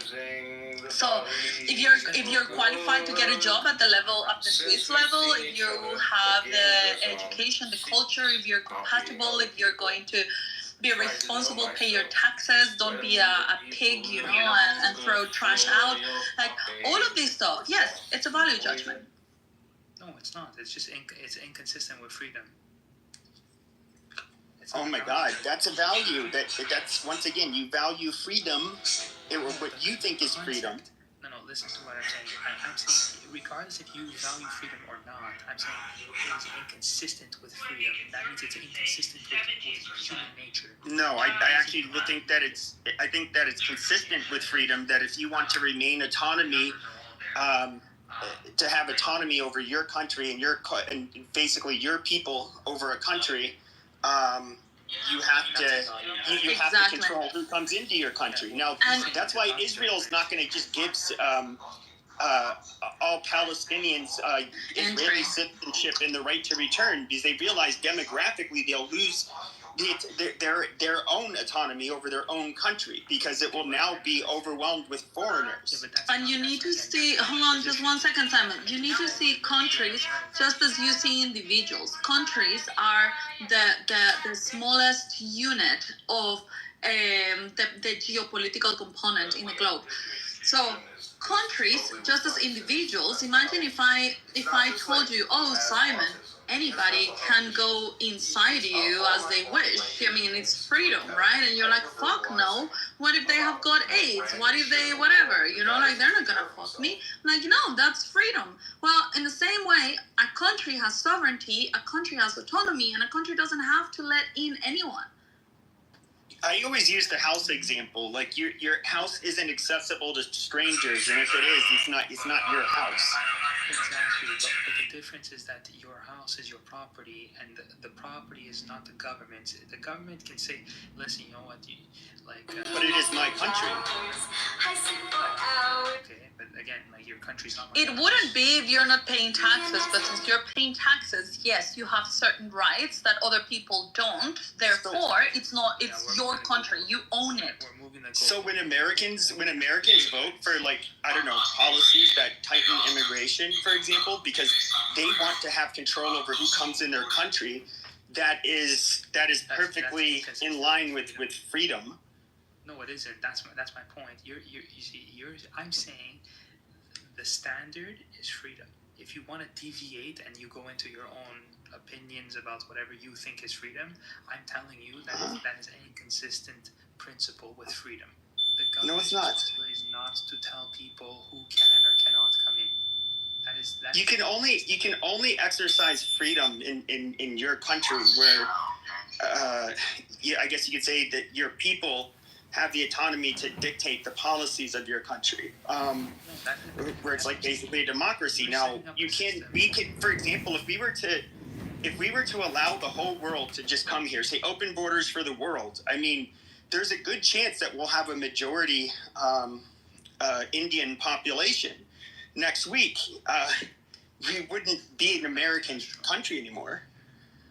Again, look. Again, I'm simply stating what the principle is. If you're saying I don't like that principle, let's just compromise on freedom.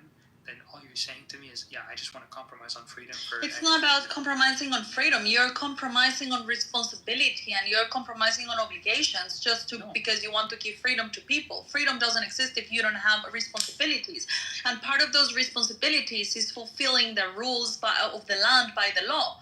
And so, if you want to be able to access a country, you need to abide by the rules of that country, and then the government can kick you out if you are not abiding by those rules. So yeah, there are conditions.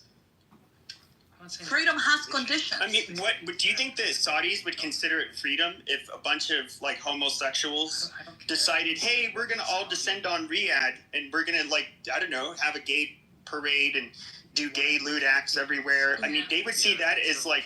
You need to think this one through a little bit more, Simon. I don't think that you have thought too much about it yet.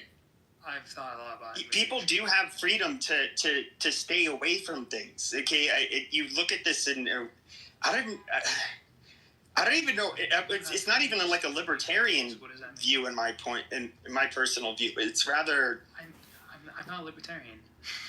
It's an anarchist view. The government has. It's completely anarchistic, Simon, and you criticize anarchy, and you're being an anarchist right now. Anarchism is dumb. Anarchism just says, the hell with every institution in the world. I'm simply saying the proper function of a government is to protect your rights. That's it. Which rights people have? There's actually like a conversation. People kind of do this in a way. Actually, I don't want to get into it, but I'd say there's actually like somewhat more intelligent people that will have conversations about, is it okay to lower the age of consent? And it tends to be, I forget what the study was, but it's a conversation that people with like, I guess, higher levels of education stuff think it's at least intellectually, like it's a interesting conversation to have. Not really. Whereas it's simply a legal matter. I mean, age of consent is just. Okay, but it's a legal matter whether or not you can be a citizen in a country, though. I know that's my point. It's a legal matter. Should you let? Okay, but you said it's antithetical to freedom. But if a 16-year-old wants to marry a 26-year-old. I mean, I could make the same argument. It's a legal matter, though. So is citizenship. I know. I'm saying it should be extremely difficult to become a citizen. Okay. What do you think of birthright citizenship? Yeah, you shouldn't just become a citizen simply because you're born in a geographical location. Even though my son will be born in America, and he should be getting his citizenship. Well. Yeah, that's right. As Randy likes to say it, the rules apply. What is it? The rules apply for me and not for thee.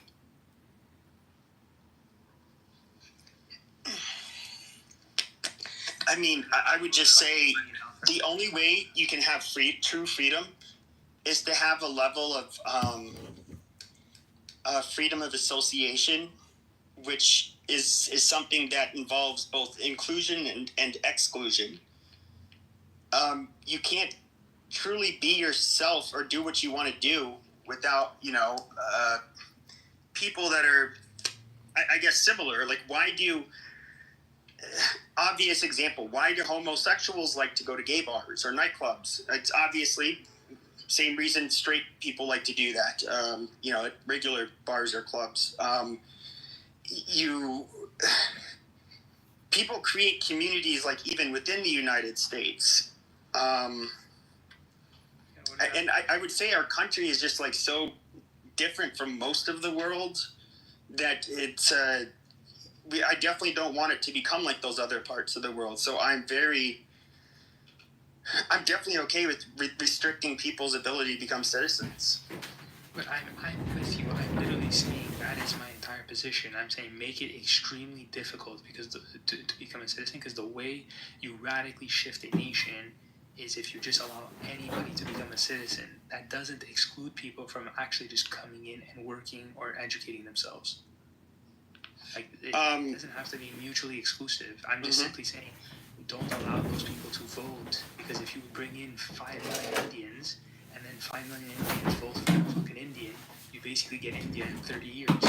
I'm saying, I don't want America to be India, but I don't care if the Indians want to come in, because eventually they just have to assimilate, because no matter how hard they want to work or how much they want to bitch, either you like it or you don't, but you have no political power in the country, so you're completely irrelevant.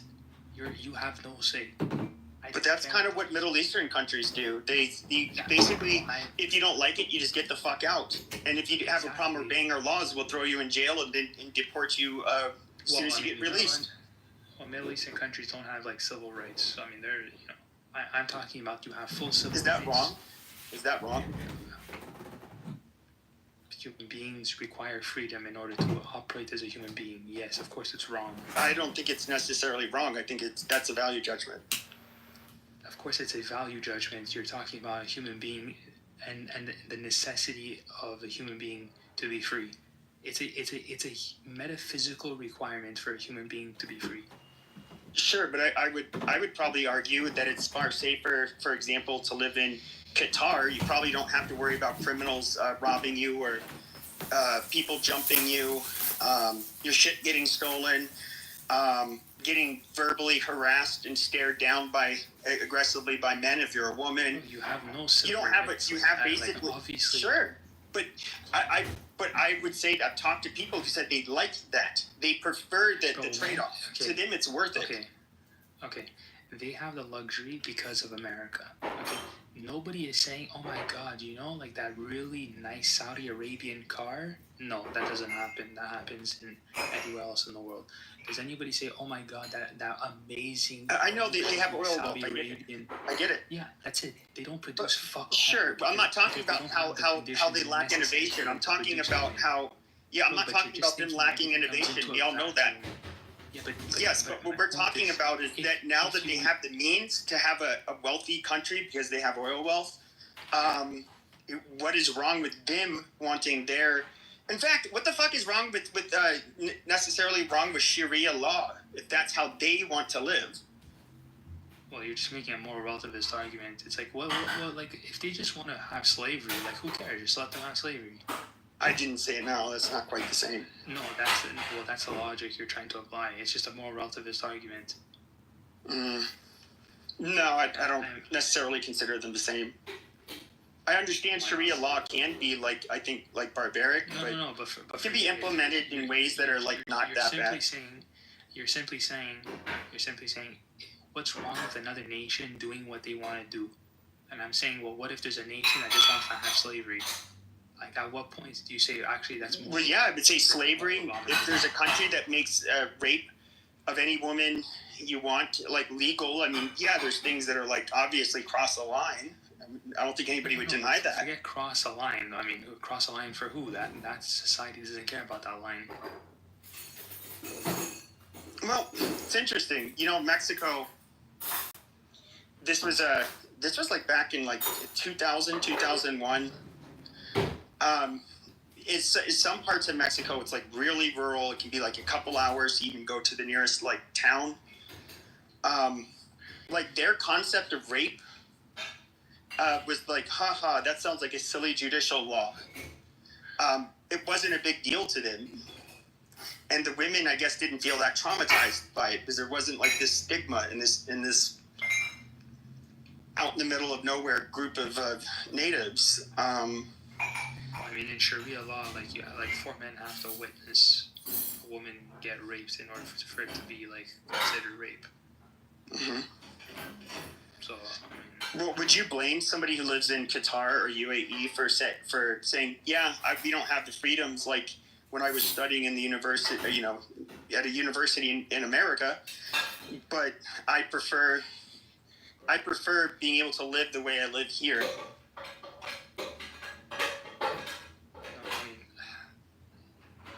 I'm simply just saying, if you don't hold freedom as a value, okay, then you fall into like the moral relativist arguments. And like if I say like, why should I hold freedom as a value? Because it's a metaphysical requirement of human beings to be free in order for them to operate as human beings. No, I kind of think that's bullshit. Okay, so then let's. Yeah, I mean, nobody's free technically. I mean, no. Well, I mean, relatively speaking. So like, if you look at countries like North Korea, where it's a complete totalitarian state, versus America. But people like living in Qatar. People don't like living in North Korea. So again, why are we using that as an example? It's all relative because it's all relative. Yeah, it's relative. Let's talk about places where people want to live. Muslims like living in Qatar and UAE. Yes, but like Muslims, okay, have a very tribal and primitive view of the world. That's why they don't mind. These are people that do not produce literally fuck all. Okay, I know that, but that's America. I'm not critiquing their lack of innovation. I'm critiquing their the laws. But then how do you, bro? But then the reason people go to Dubai, the reason it's prosperous is because there's other people who go there who have money. Okay, but those people have money because those people who actually produce something. Well, I do wonder though. What is maybe part of the problem with like Saudi Arabia is that since these people are born into money, can just have the shit they want. Just they can just buy it. Maybe that lack of it creates a lack of drive to want to be somebody that I don't know, innovates shit. I really don't have the answer, but I mean, look at the stuff that they invest in. I mean, I wouldn't even say that's the case. I'm simply saying, even if you're born into money and you inherit trillions of dollars, okay, that's just you. Like other people have to produce something of value as well, and because right now what happens is like you don't have like an entire economy in these countries. Like if it's not for oil, these people are bankrupt.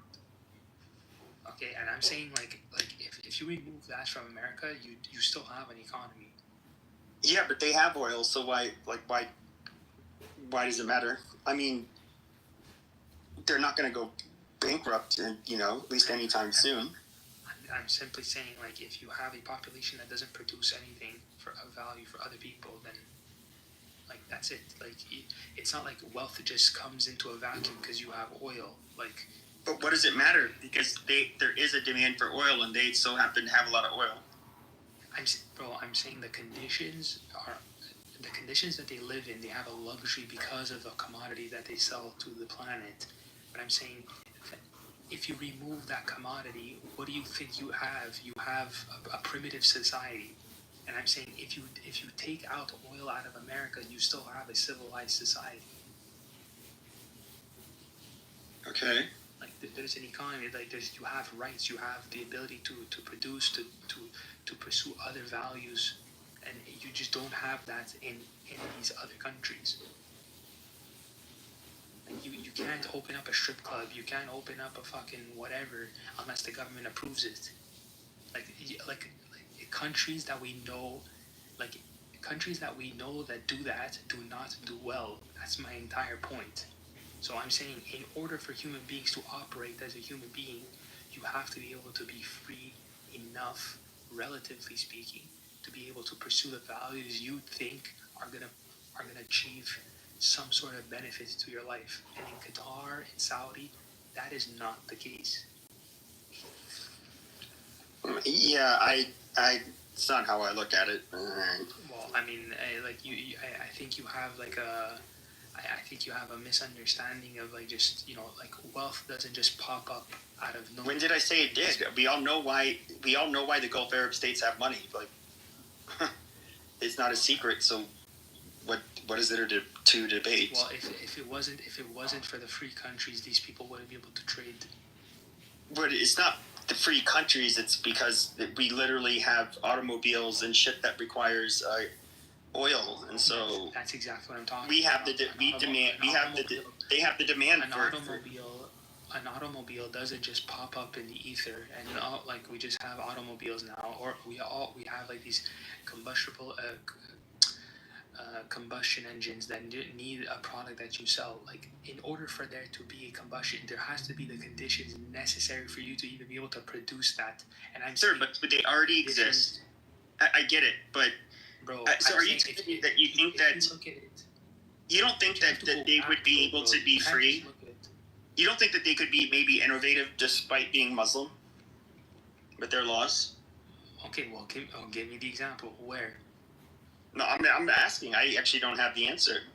Yeah, I'm saying it doesn't exist. That's why you've heard me go off on Arabs about how they completely lack innovation in comparison to the rest of the world. But I know, but that's my point, bro. That's exactly my point. I'm saying they do not create the conditions necessary in order for us to get to where we are today. So when you say, oh yeah, but I don't mind living in Dubai today, I don't mind living in Qatar today, I'm saying, yeah, okay, but like you have the luxury to say that.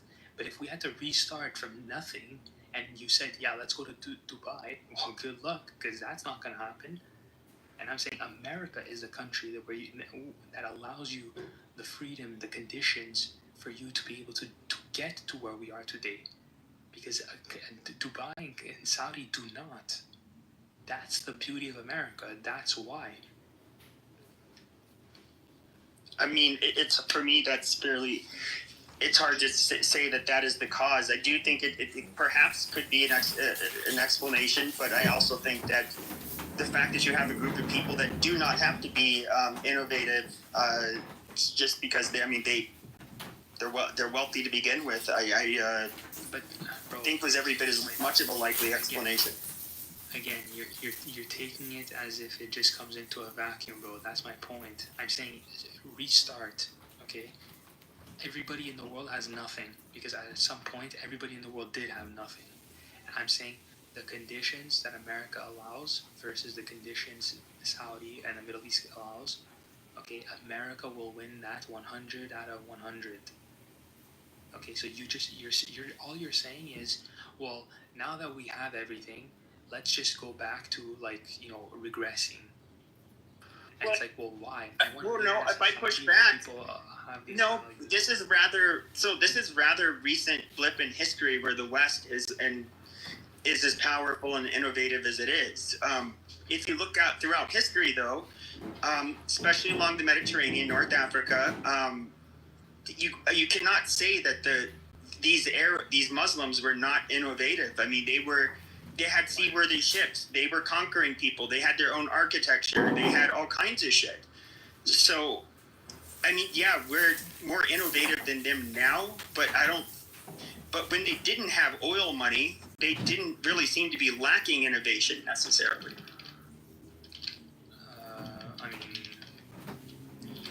I mean, they had the Islamic Golden Age because they had Aristotle, and then once they dropped Aristotle, that was it. You have Islam today.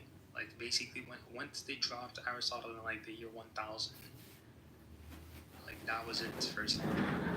What observations came out of Islam after that?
if you were detained at any Illinois juvenile detention facility, this is the money glitch that's getting former detainees. The function of a Zen teacher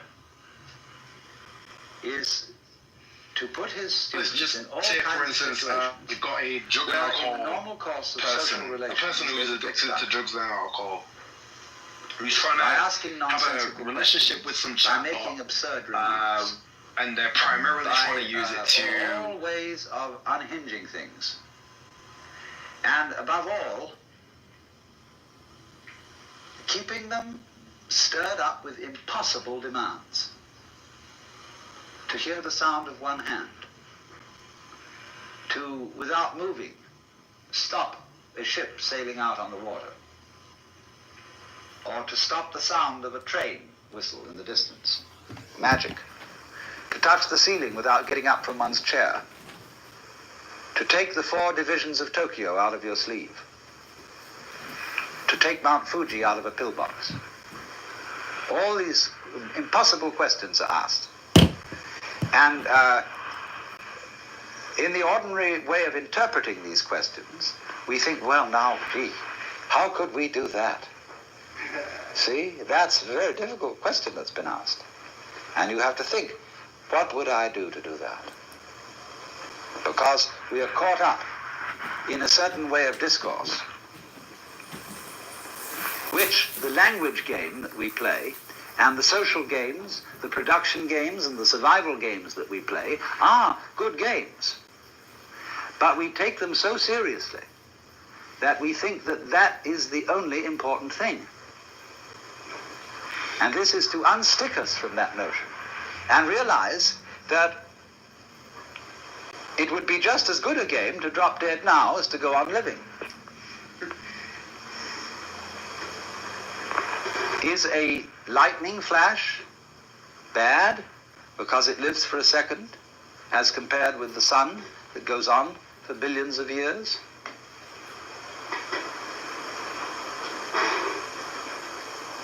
You can't make that sort of comparison because a world of lightning goes also with a world where there's a sun and vice versa.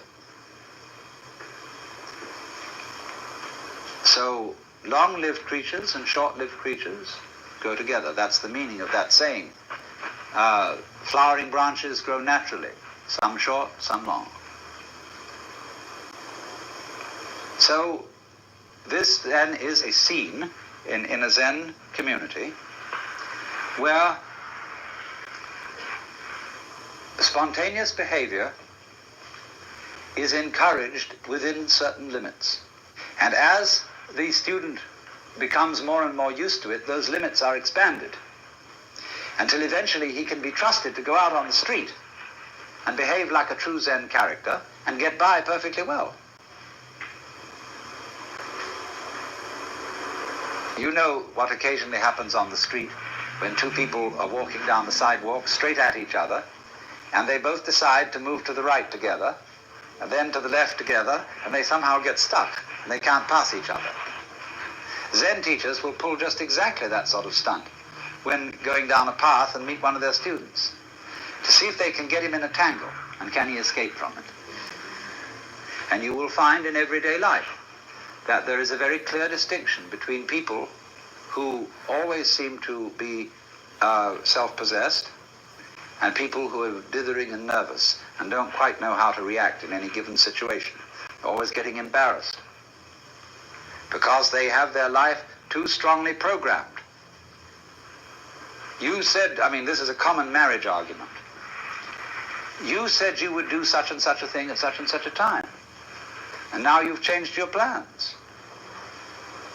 Not that the change of plans really caused any inconvenience, but just the feeling that when you say you will do something at a certain time, you ought to do it at that time, come hell or high water.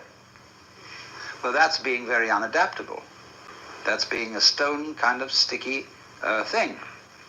If it, after all, doesn't matter when we do it, and somebody is offended because the time has been changed, that's simply because they are attached to punctuality as a fetish. And this is one of the great problems. This causes many automobile accidents. Men rushing home to be on time for dinner. when they stayed late either working or they had to stop for a drink at some bar, or when the girl feels that she has to, if she has a fussy husband and she feels she has to have the dinner ready at exactly a certain moment, she ruins the cooking. He'd rather have a faithful wife and a bad cook. I hope I'm not treading on any toes.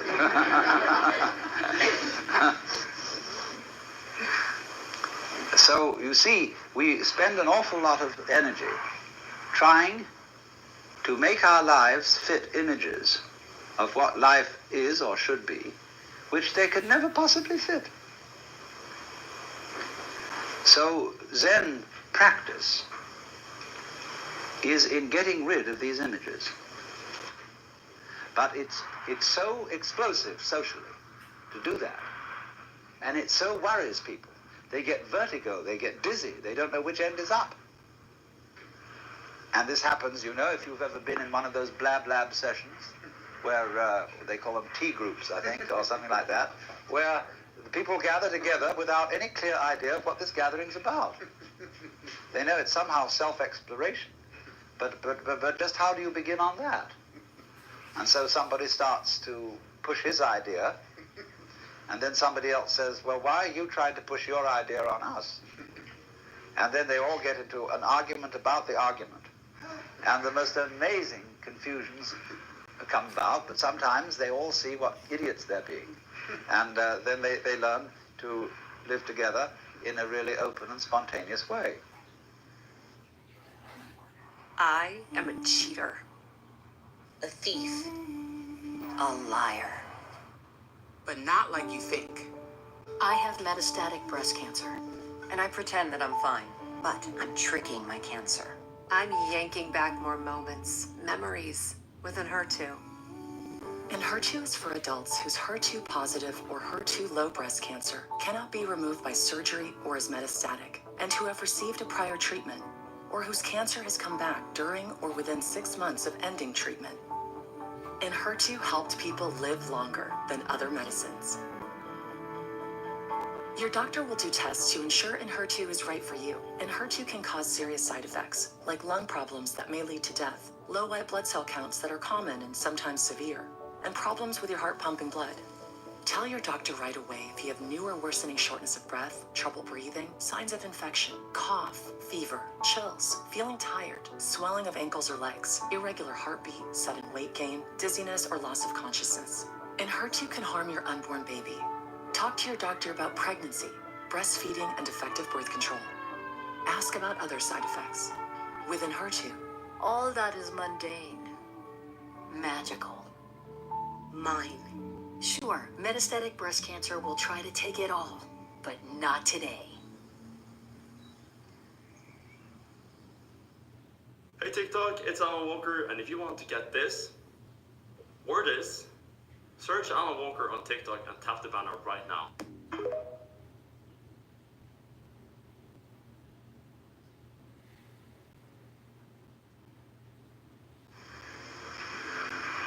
There was a very interesting dinner party once where the Zen master was present, and there was a geisha girl who served so beautifully and had such style that he suspected she must have some Zen training. And after a while, when she paused to fill his sake cup, he bowed to her and said, I'd like to give you a present. And she said, I would be most honored. And he took the iron chopsticks that are used for the hibachi, the charcoal brazier, moving the charcoal around. He picked up a piece of red-hot charcoal and gave it to her. Well, she had very long sleeves on her kimono. She whirled the sleeves around her hands and took the hot charcoal, withdrew to the kitchen, dumped it, and changed her kimono because it was burnt through. Then she came back into the room, and after a suitable interval, she stopped before the Zen master and bowed to him and said, I would like to give you, sir, a present. And he said, I would be very much honored. Of course, he was wearing a kimono, something like this. And so she picked up a piece of coal and offered it to him. he immediately produced a cigarette and said, "Thank you, that's just what I needed."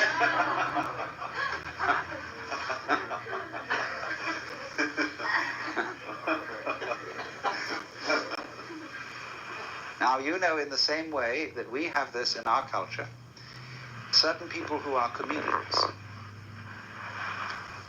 who know how to make jokes and gags in a completely unprepared situation, face them with anything, and they somehow come through. So that is exactly the same thing in a special domain as Zen. Only a master of Zen does this in every life situation. But the important thing is to be able to do this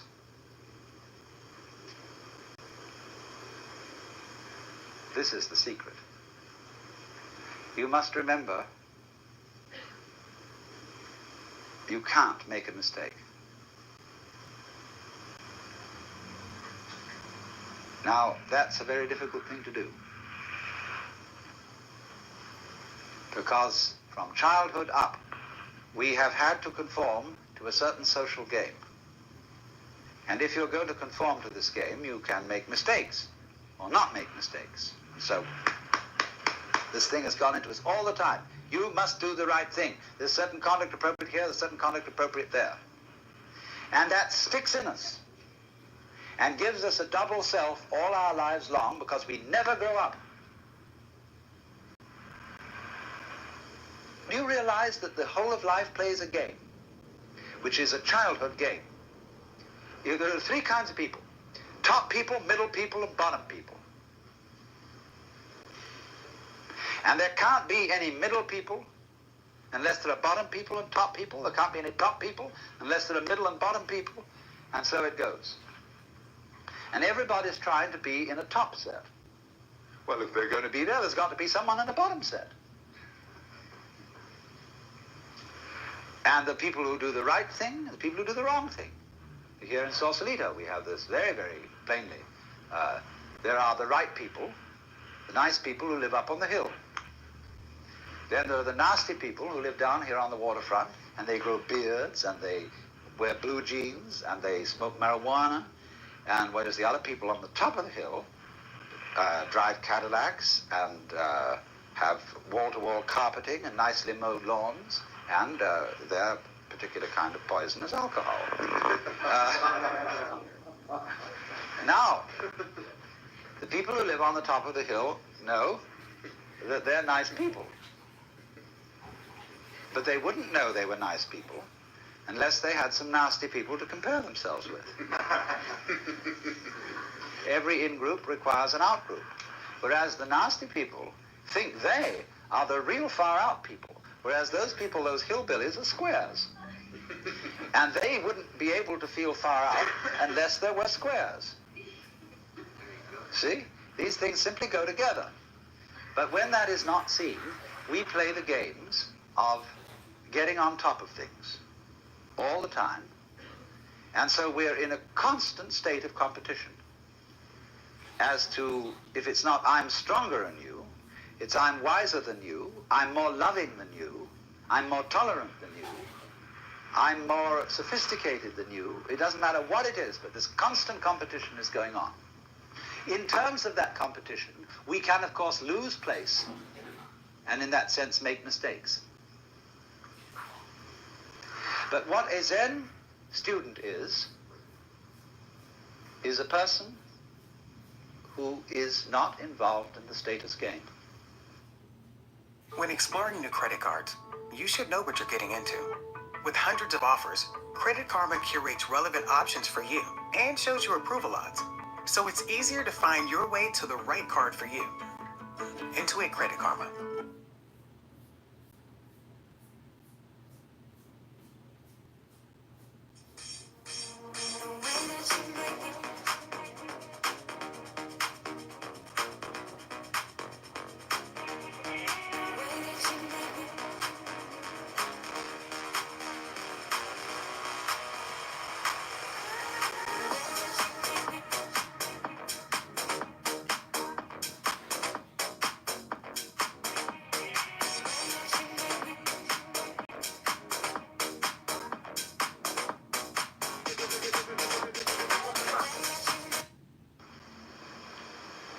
That's the real meaning of a monk. He is not keeping up with the Joneses. And to be a master, he must get to the point where he's not trying to be a master. The whole idea of your being better than anybody else simply doesn't make any sense at all. It is totally meaningless. Because you see everybody manifesting the marvel of the universe in the same way as the stars do, and the water, and the winds, and the animals. And you see them all as being in their right places and not being able really to make mistakes, although they may think they're making mistakes or not making mistakes, and playing all these competitive games. But that's their game. Now, I only say, if that game begins to bore you, and it begins to trouble you and give you ulcers and all kinds of things, then you raise the problem of getting out of it. And therefore you start to become interested in things like Zen. That is simply a symptom of your growing in a certain direction, where you are tired of playing a certain kind of game. You are as naturally flowing in another direction as if a tree were putting out a new branch. So because you say, oh, well, we people are interested in higher things, you see, that depends still on the differentiation of rank between the superior and the inferior people. But when you begin to see through that and grow out of that, you don't think anymore of this superior and inferior classification.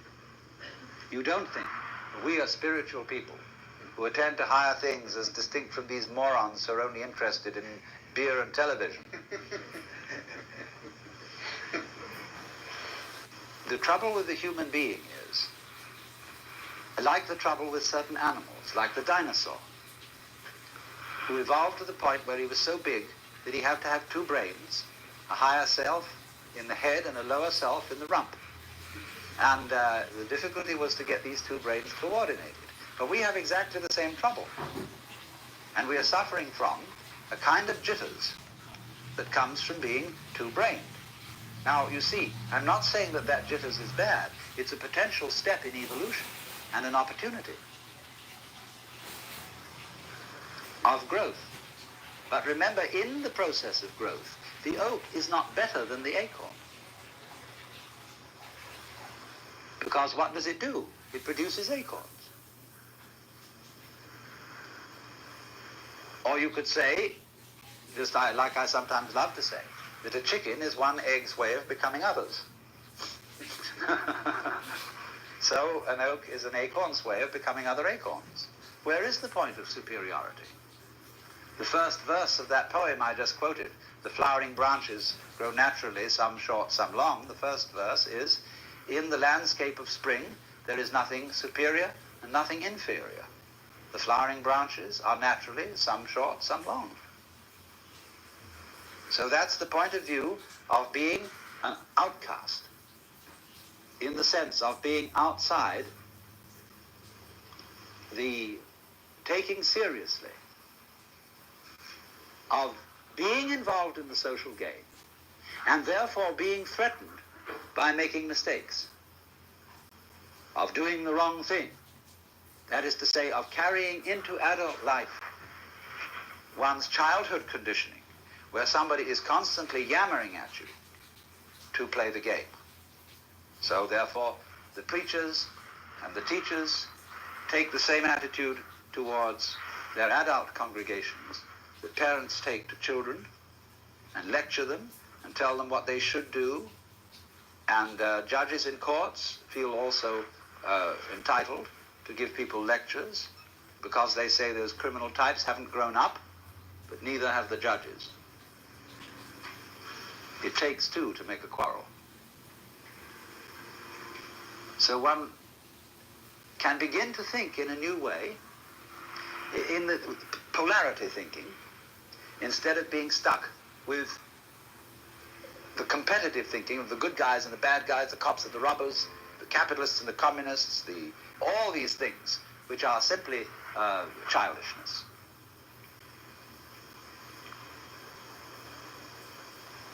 Now, of course, you recognize that the moment I say that, it's like talking in English in order to show that the English language has limitations.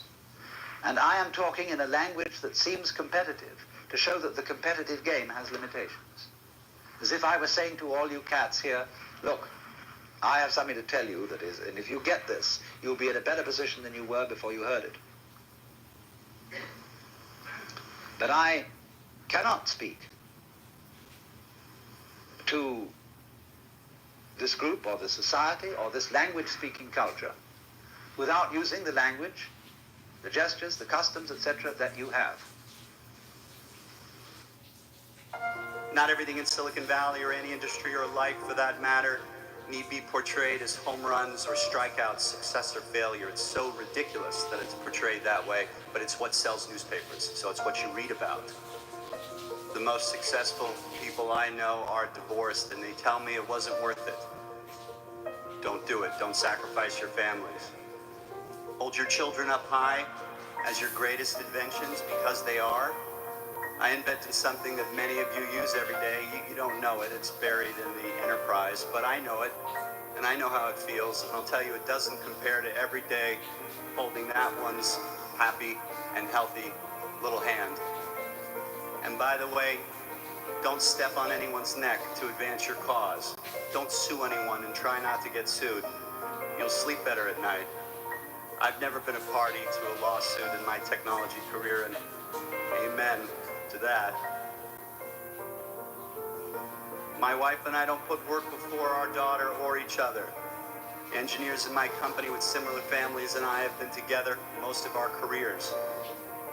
We don't waste time commuting to offices. We don't have each other over for dinner. We don't have holiday parties. We get it done, and then we see our families. The Union of Concerned Scientists just forecasted that nearly 4,400 homes in Marin County alone are going to be completely underwater in less than 30 years due to sea level rise. So my generation, your generation, we're going to have to do something. For now, I keep searching for ideas, like taking our daughter to school on an electric tandem bicycle. We count the idling cars as we pass in traffic. We wave to them. They used to wave to us, but we're getting a little annoying now, so they kind of just, But it's something. It's something that we can do. Maybe you'll have an idea about attacking global warming, or maybe you'll have an idea about attacking poverty, or maybe you'll have an idea about attacking truth and news reporting. Maybe you'll do none of those things, but maybe you'll speak from your heart authentically in front of the person that you're going to marry, and maybe you'll be inspiring. In an increasingly unrecognizable world, my career trajectory should be recognizable to you. This means you can do what I've done. You can have this life. You can be happy in your career and your family. And if you want the world to know your name, well, then I applaud you. I really do. The world needs you. And I'll wish you every success. If you're willing to sacrifice it all, bet it all, blow out the curve, just remember my name as your backup plan. Do not go where the path may lead. Go instead where there is no path, and leave a trail.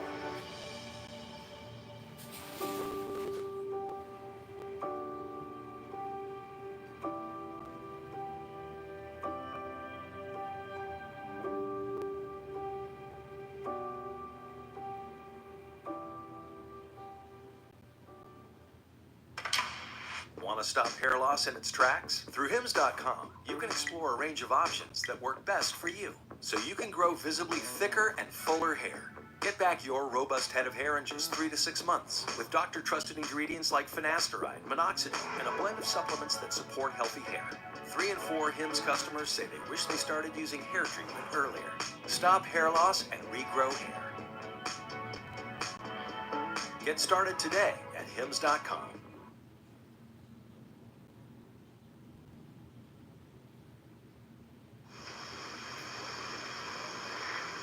The Zen masters try to get around this by doing things suddenly that people just don't get. Well, what is this?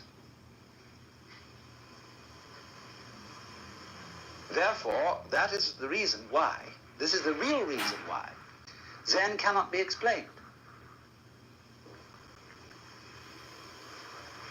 You have to make, as it were, a jump from the valuation game of better people and worse people, in groups and out groups.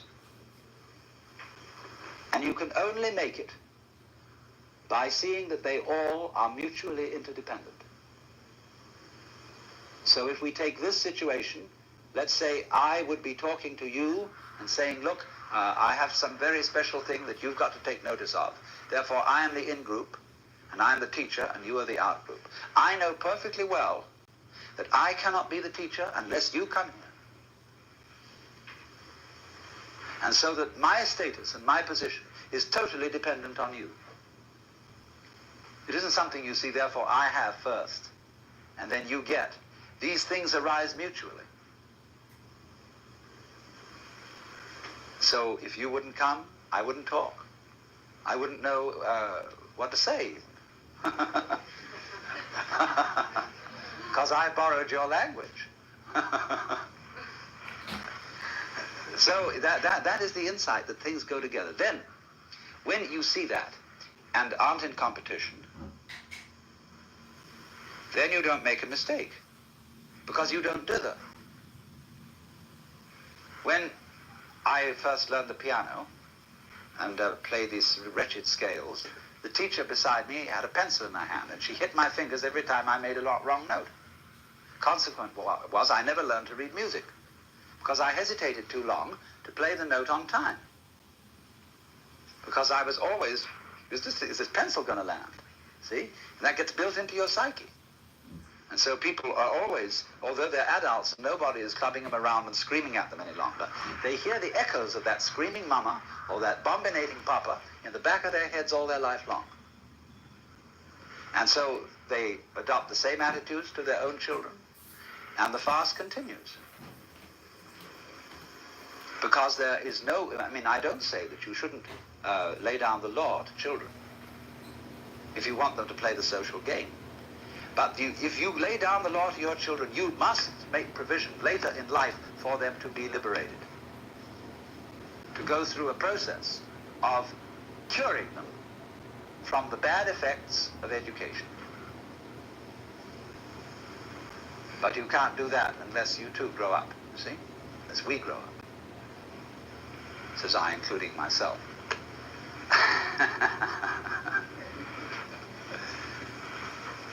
So that is the thing. Now, therefore, in the Zen scene, you would think that the master, as we know him and as we read about him, is an extremely authoritarian figure. That's the way he deliberately comes on at the beginning. He puts up a terrific show of being an awful dragon. And this screens out all sorts of people who don't have somehow the nerve to get into the work.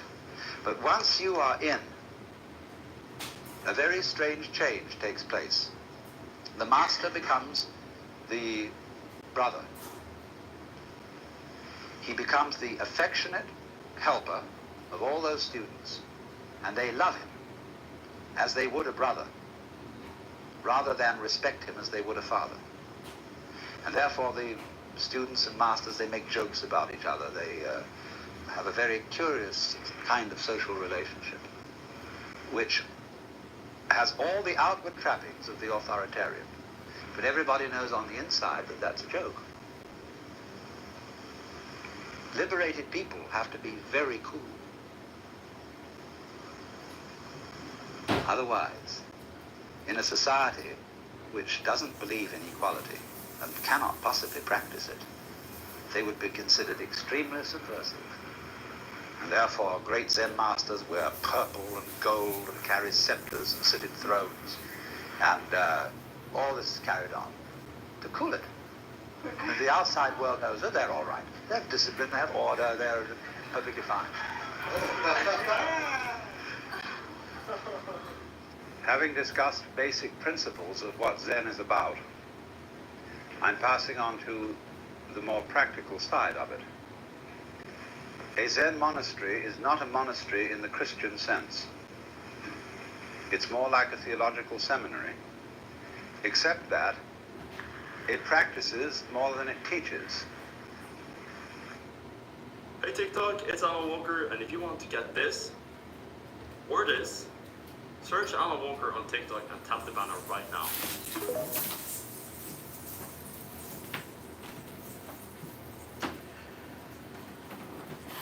People everywhere are recommending GoodRx. My neighbor showed me the app. It helped me save on my kids' allergy pills. GoodRx can save you a lot of money.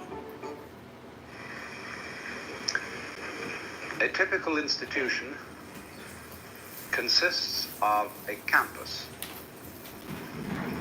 And on the campus there are many buildings.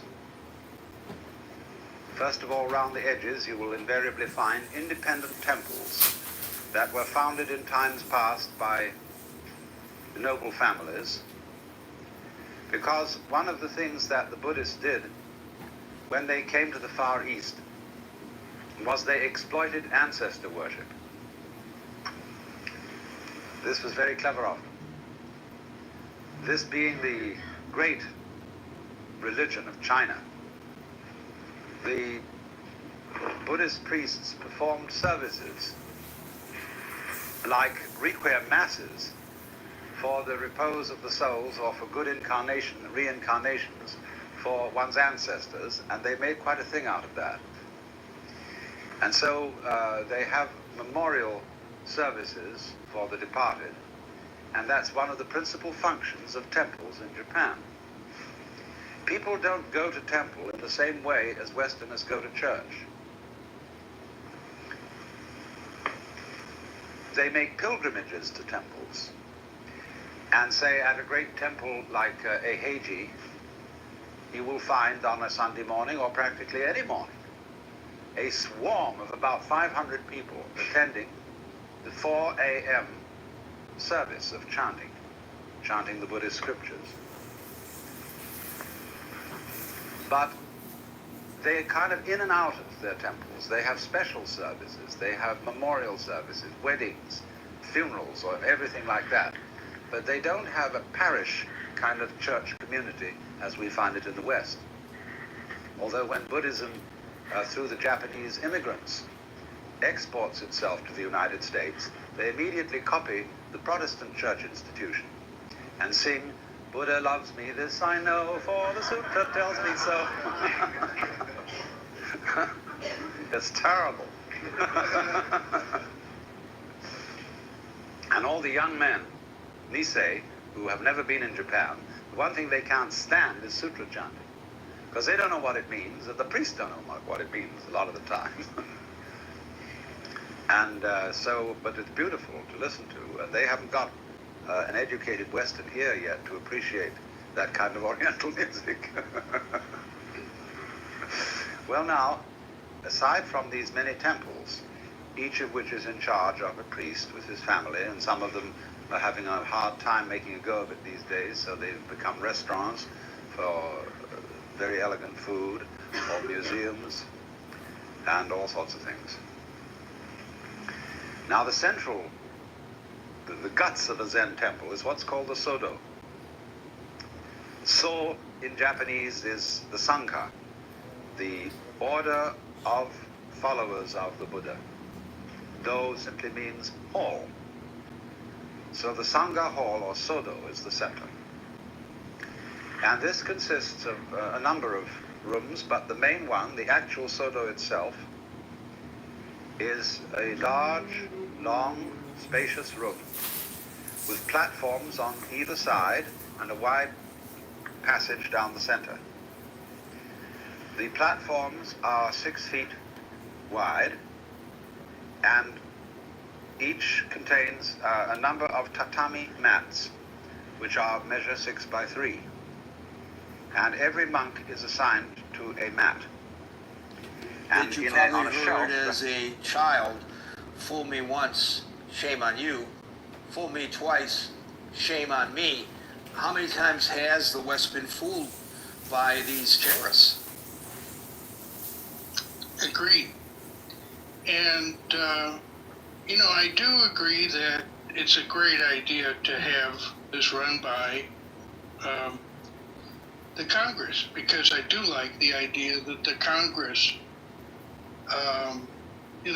when we started this country, the Congress had all the power, really, and very little was given to George Washington. And by his request, by the way. That's right. American Cincinnatus, right? He did not go after power. But anyway, the point. So I do think, having congressional Congress okay it is, I think, is important. And I have a practical question. I don't know if anyone knows the answer to this, but if these nuclear things are out in the middle of the desert, why not just drop a nuclear bomb after you kind of soften things up, maybe? Since there aren't very many people there that are going to be harmed. Just infrastructure, nuclear infrastructure. So Dominic makes a very important point that I would like to echo in the chat, which is linked above.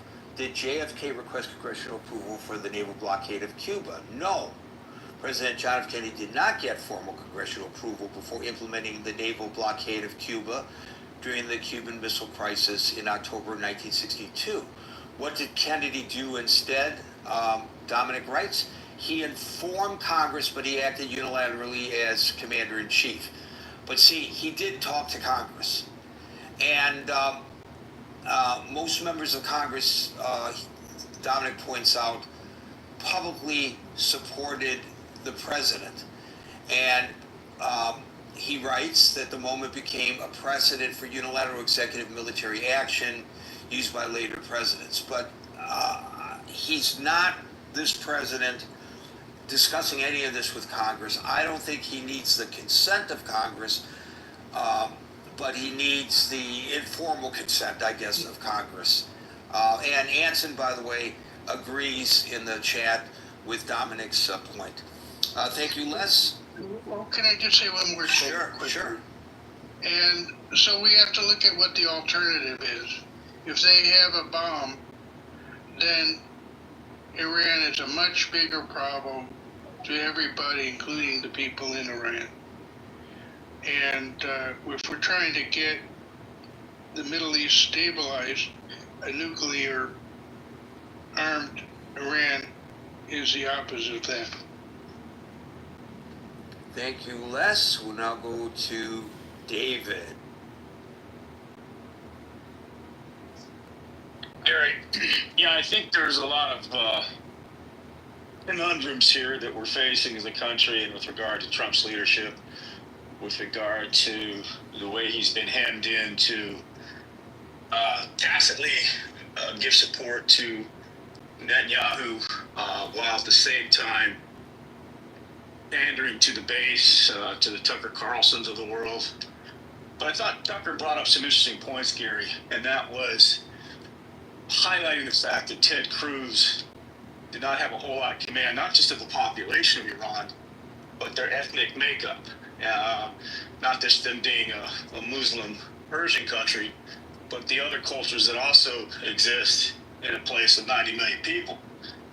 And that's important to understand because from a standpoint of the language and the way the rhetoric that's being bantered about, it resonates and has similarities to the run-up to the Iraq War. And we saw how, George W. Bush spoke about this big threat, this massive threat to our security.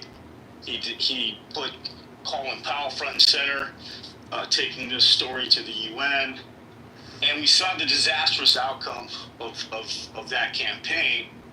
And so are we also entering into a very similar, are they setting a trap to enter into a Gulf War II here with regard to a much more a country to be more radicalized, get the support of the other aspects of the Middle East.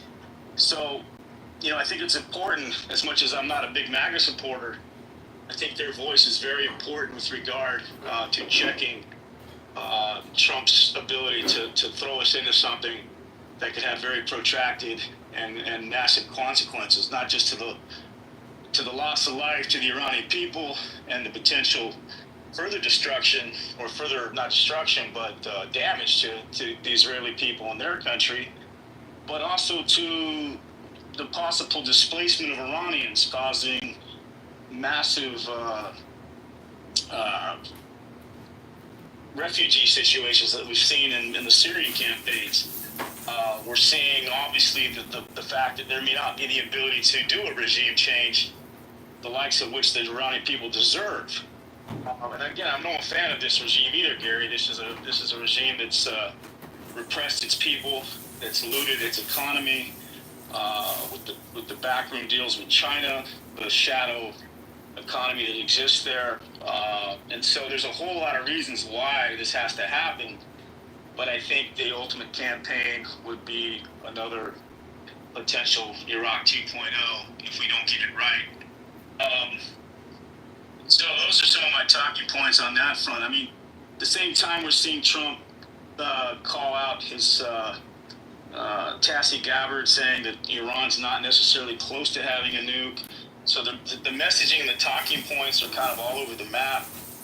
That's not good for the cohesion of a big decision like this. So, I just think we need to really take a step back.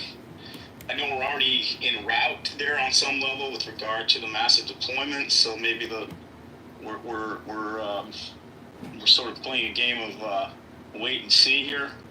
But yes, I'd like nothing more than to see the regime toppled. The Middle East should be a lot safer with one less state actor with a nuclear weapon. But keep in mind, Gary, that a lot of these countries like Iran, North Korea, and even Pakistan, who obtained a nuclear weapon in the early 70s as a byproduct of what India did in terms of their nuclear campaign, these countries feel they're in desperate throes to secure themselves by any means necessary, because they can't compete with conventional warfare, the likes of which Israel just demonstrated, the likes of how we've demonstrated our campaigns in Gulf War I, not necessarily Gulf War II to some extent. But yeah, these countries don't have a way to resist. This is an allied military response to their sovereignty. So I don't think that ever goes away here, particularly if we destabilize Iran in such a way that it creates a more reactionary response to what it is we're attempting to do here. So those are my talking points today, and I hope it made some sense. Thank you. Making one's point by embarrassing a person who you have invited onto your platform is not the proper way of making your point. Make your point through argumentation, but not by ridiculing a U.S. senator, or anyone for that matter. This was a low point in the career of Tucker Carlson. He made his point. He made his point that the senator doesn't know the population of Iran. And therefore, anything that the president might have to say, the senator might have to say, can be discounted, because he just proved that the senator is incompetent, and his point of view on this matter must be discarded. It's sort of like Detective Furman. No matter what he said of substance on the stand in the OJ trial that might have been used to lead to a conviction, was totally discarded. His entire credibility because he got caught lying about the use of the N-word, which had nothing to do with the evidence that he presented. A brilliant move by the defense. That's exactly what Tucker Carlson did. It was terrific theater. It was entertaining as can be, but did it lead to a further understanding of the complexities of this conflict? Absolutely not. But Gary, we're talking about a sitting senator, an educated man who went to Harvard. We're talking about a country where we have a very complicated history with going back. Let me ask you a question. If he thought it was 80 million people, or if he thought it was 100 million people, instead of 90 million people, to quote Hillary Clinton, what difference does it make? Well, but that, irrespective of of those talking points, and I get your point 100% with regard to how it doesn't really talk about the core issues of why we should be over there helping Israel. This is a MAGA movement. These people don't care. Just the same way Trump doesn't care how he gets his agenda served. Tucker Carlson's going to use his approach to defend that side of the equation as well. Look, it's his platform. He's the host, and he has the right. I choose, when I run this room, not to ridicule people in the manner that he ridiculed Cruz, and I have a core group of people who appreciate that and who show up on a regular basis, and he probably has a much bigger core group of people who want to see him do his gotcha. But I just think it's terribly poor form. Okay. Personal. Yeah, we all agree. I agree with that as well, Gary. I'm all about the decorum of any political debate and not attacking your opponent. Not just a political debate. This has real life consequences to a lot of people, for God's sake. 100%. But it made Tucker look good in the eyes of his people, and that's all that matters. Thank you, David. Double. Hi, Gary, can you hear me? No. Yes, yes, I can hear you. Nice. I'm coming to you from Stockholm. Almost midsummer here, which is a nice... I hope you're not suffering from syndrome. Well, we all are a little bit, I think, Gary. But, yeah, it's actually like about just after midnight, so it's actually a little bit dark here. It's like dusk, it doesn't get totally dark, but, yeah, what am I going to say? So, let me read the message here. Should the U.S. drop a bunker bomb? I think if there's reason to believe that it would be effective at destroying a bomb-making facility, then yeah, I think there's a strong argument. I definitely leave it up to the judgment of the people with all of the intel and all of the power to drop these bombs. I do think Trump is he's shown that he's not a hawk. He's always said he's kind of the Teddy Roosevelt, walk softly, carry a big stick, so he invests heavy in military. He wants people to fear him. Softly, Trump. Yeah. Don't use that analogy. That dude don't walk softly at all. Fair. He takes a step and he publicizes it for everybody to see. Okay, yeah, you're right. Okay, but they carry a big stick, but not necessarily be aggressively using it if you can avoid it. I've heard there's a lot of planes being sent over, but at the same time, a lot of assets and a lot of personnel got pulled back from the region. As you're saying, the whole 60-day thing. Well, you could reframe everything into he was awfully generous to strongly request that Israel refrain from launching this campaign for the last 60 days, and that was very nice of him. So really, they should be thanking him for 60-day reprieve. And besides people are talking like it's the U.S. doing it, but this is Israel's war so far. I mean, why aren't people saying? Why aren't people talking about this in terms of Israel? They're really focusing on what the U.S. is doing. Have you seen any of the cable channels? In particular, Right. places No, like I don't watch NBC cable. or One American News. I don't watch that American propaganda. But look, I think I kind of leave it up to them. If they say there's this nuclear stuff, I believe it a lot more than I knew it was a lie with the Iraq stuff. But I think we've across multiple presidents for decades, we've been saying that they're developing. How did you know we know they have a nuclear program. How did you know that the Iraq War was fake and that this is true?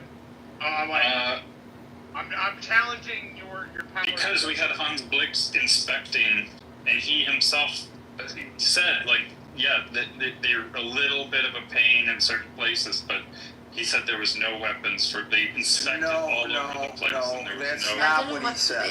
Because That's not what he said, and this is a very nuanced approach to what he said. And I say this because I was working for CNN Radio at the time, and I was covering the United Nations, and I was there when he made these statements. And his statement was, we cannot,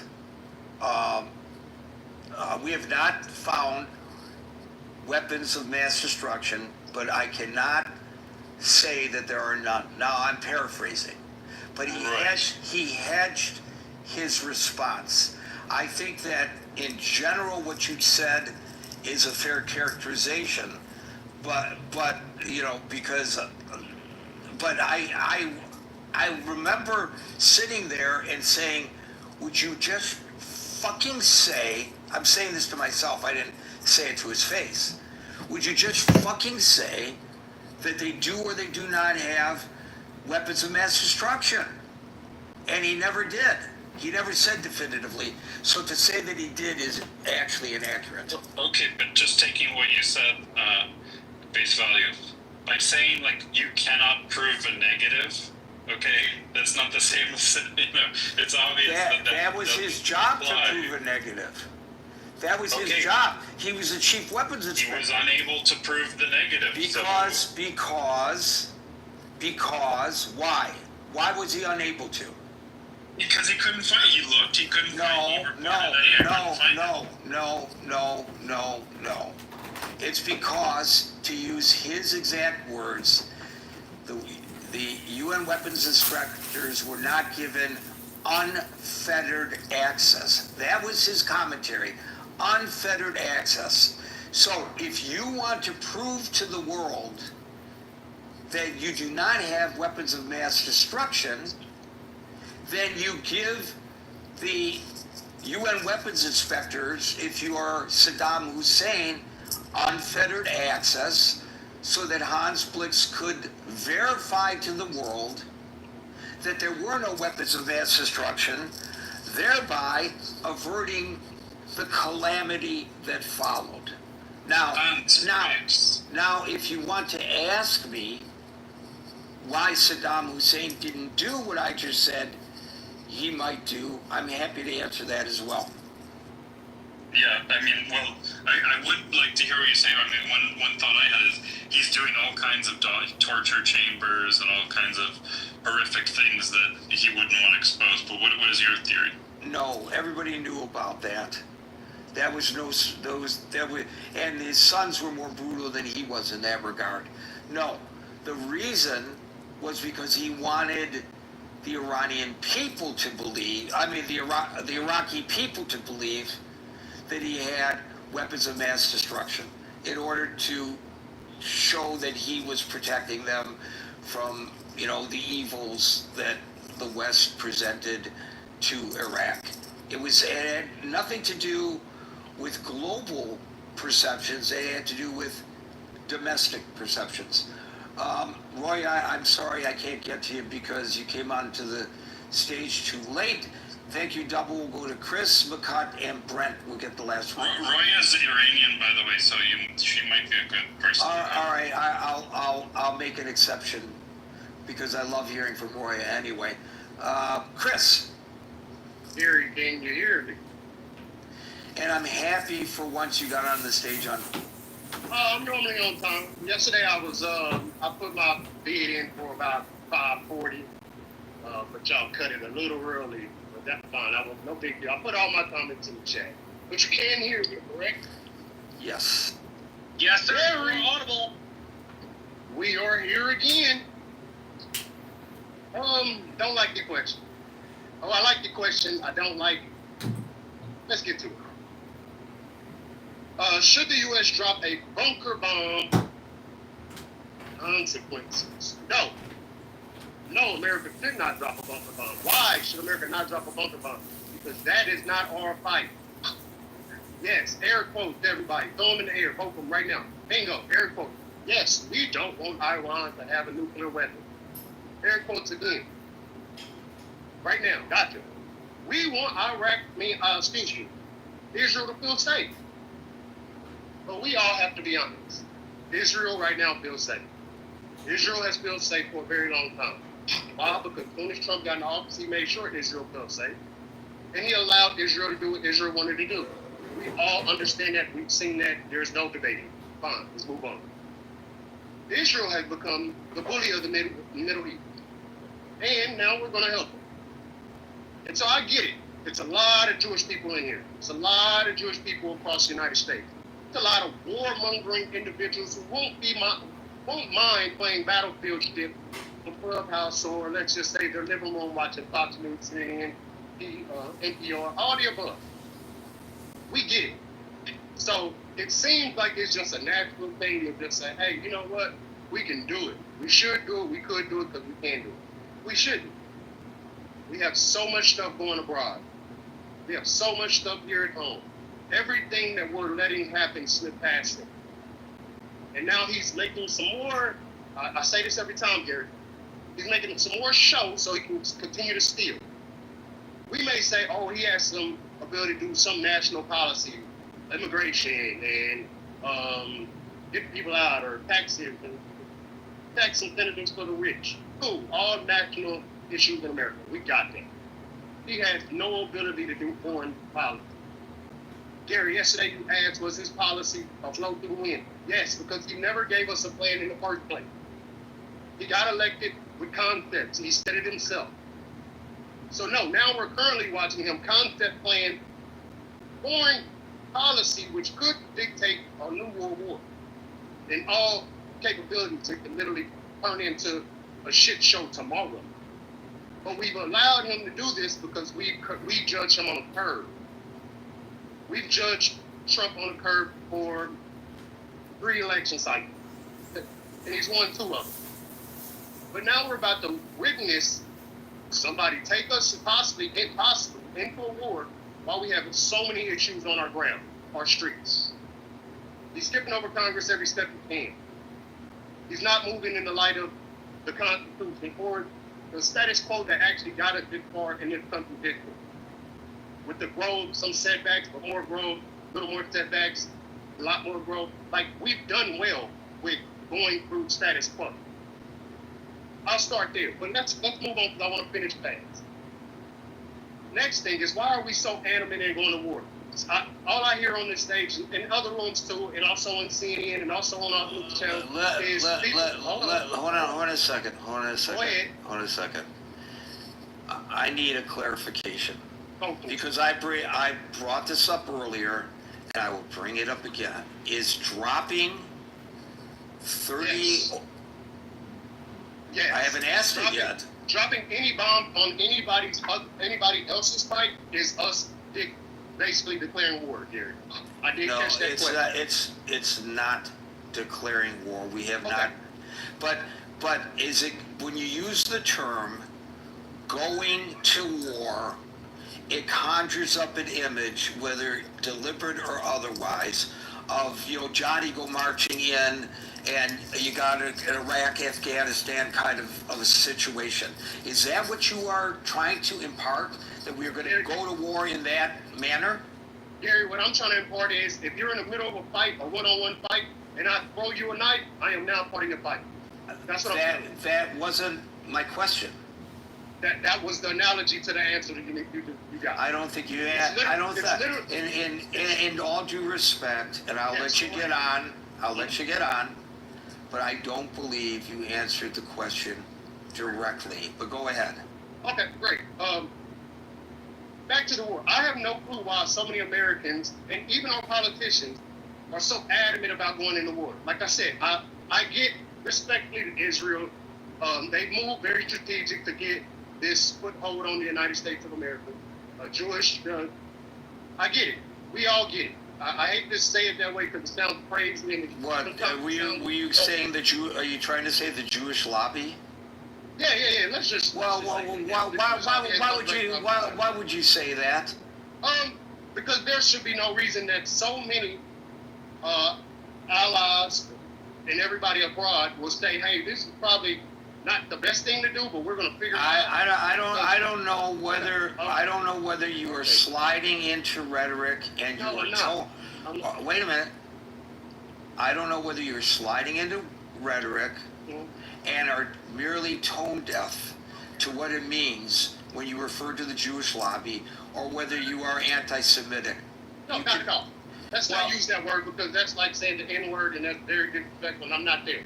Well, then why did you use the term Jewish lobby? Because you actually stated the word Jewish lobby. But you started to, and I asked you whether that's what you started to say, and you affirmed that that's what you started to say. And I affirmed them so we can move on. Right, so you affirmed them. I'm not here trying to argue with you, Gary. Well, I know, Chris, but I'm going to move on. I'm going to take you at your word that you're not anti-Semitic, but I encourage you to look at what that terminology imparts.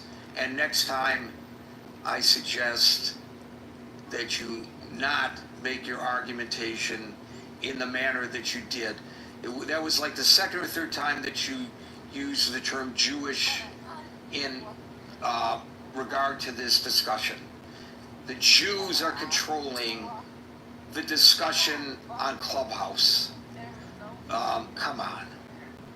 If the Jews are just, I don't know, I don't visit other Clubhouse rooms, but if you give if you look just in the United States, much less the world, you look at the percentage of Jews there are in the United States of America alone, we are a real minority.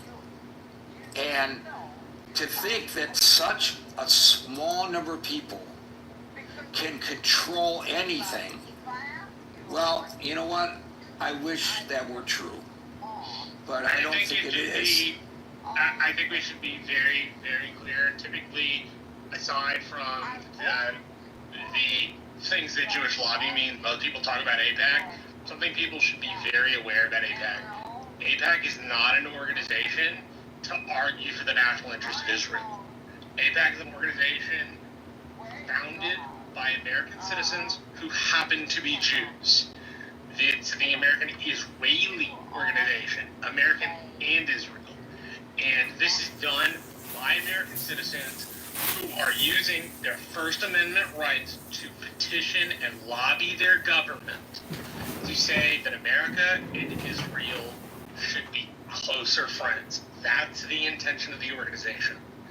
To argue, like many people do, that AIPAC somehow is this nefarious thing that directs U.S. national interest to that of Israeli national interest fails to first and foremost understand that the lobbying organization is an American lobbying organization representing American citizens who happen to be Jews, right? And I think that needs to be separated exclusively because people, I have listened to people all around Clubhouse and on the corners of the internet refer to AIPAC like it is the State of Israel's specific lobbying organization. It's not. It just isn't. It never was. Never meant to be. Not going to be. Wasn't yesterday. It's not going to be today. It's not going to be next Thursday. It is an American lobbying organization, and the reason that it has the power that it does is because it's American citizens that are applying to the government through their First Amendment to do the Palestinians have an organization that is a lobbying organization that uses the exact same structure of the First Amendment to lobby, right? Point being, it's Americans doing the lobbying, right? This idea that it's somehow a nefarious thing that directs some other country's foreign interests is an assumption about how it works without actually looking, and I'll end with this. My old man used to say, and still does to me. Oops, what happened to your audio? You're under. Assuming. Yeah, you're underwater there, Marshall. Look, here's the thing. When people use terminology like that, that's the same kind of attitude that leads to Jewish people getting attacked by people who are upset about what Israel is doing. American Jews do not control the government of Israel. They have no influence as to what the government of Israel is doing. So there was a woman just yesterday, I did a story,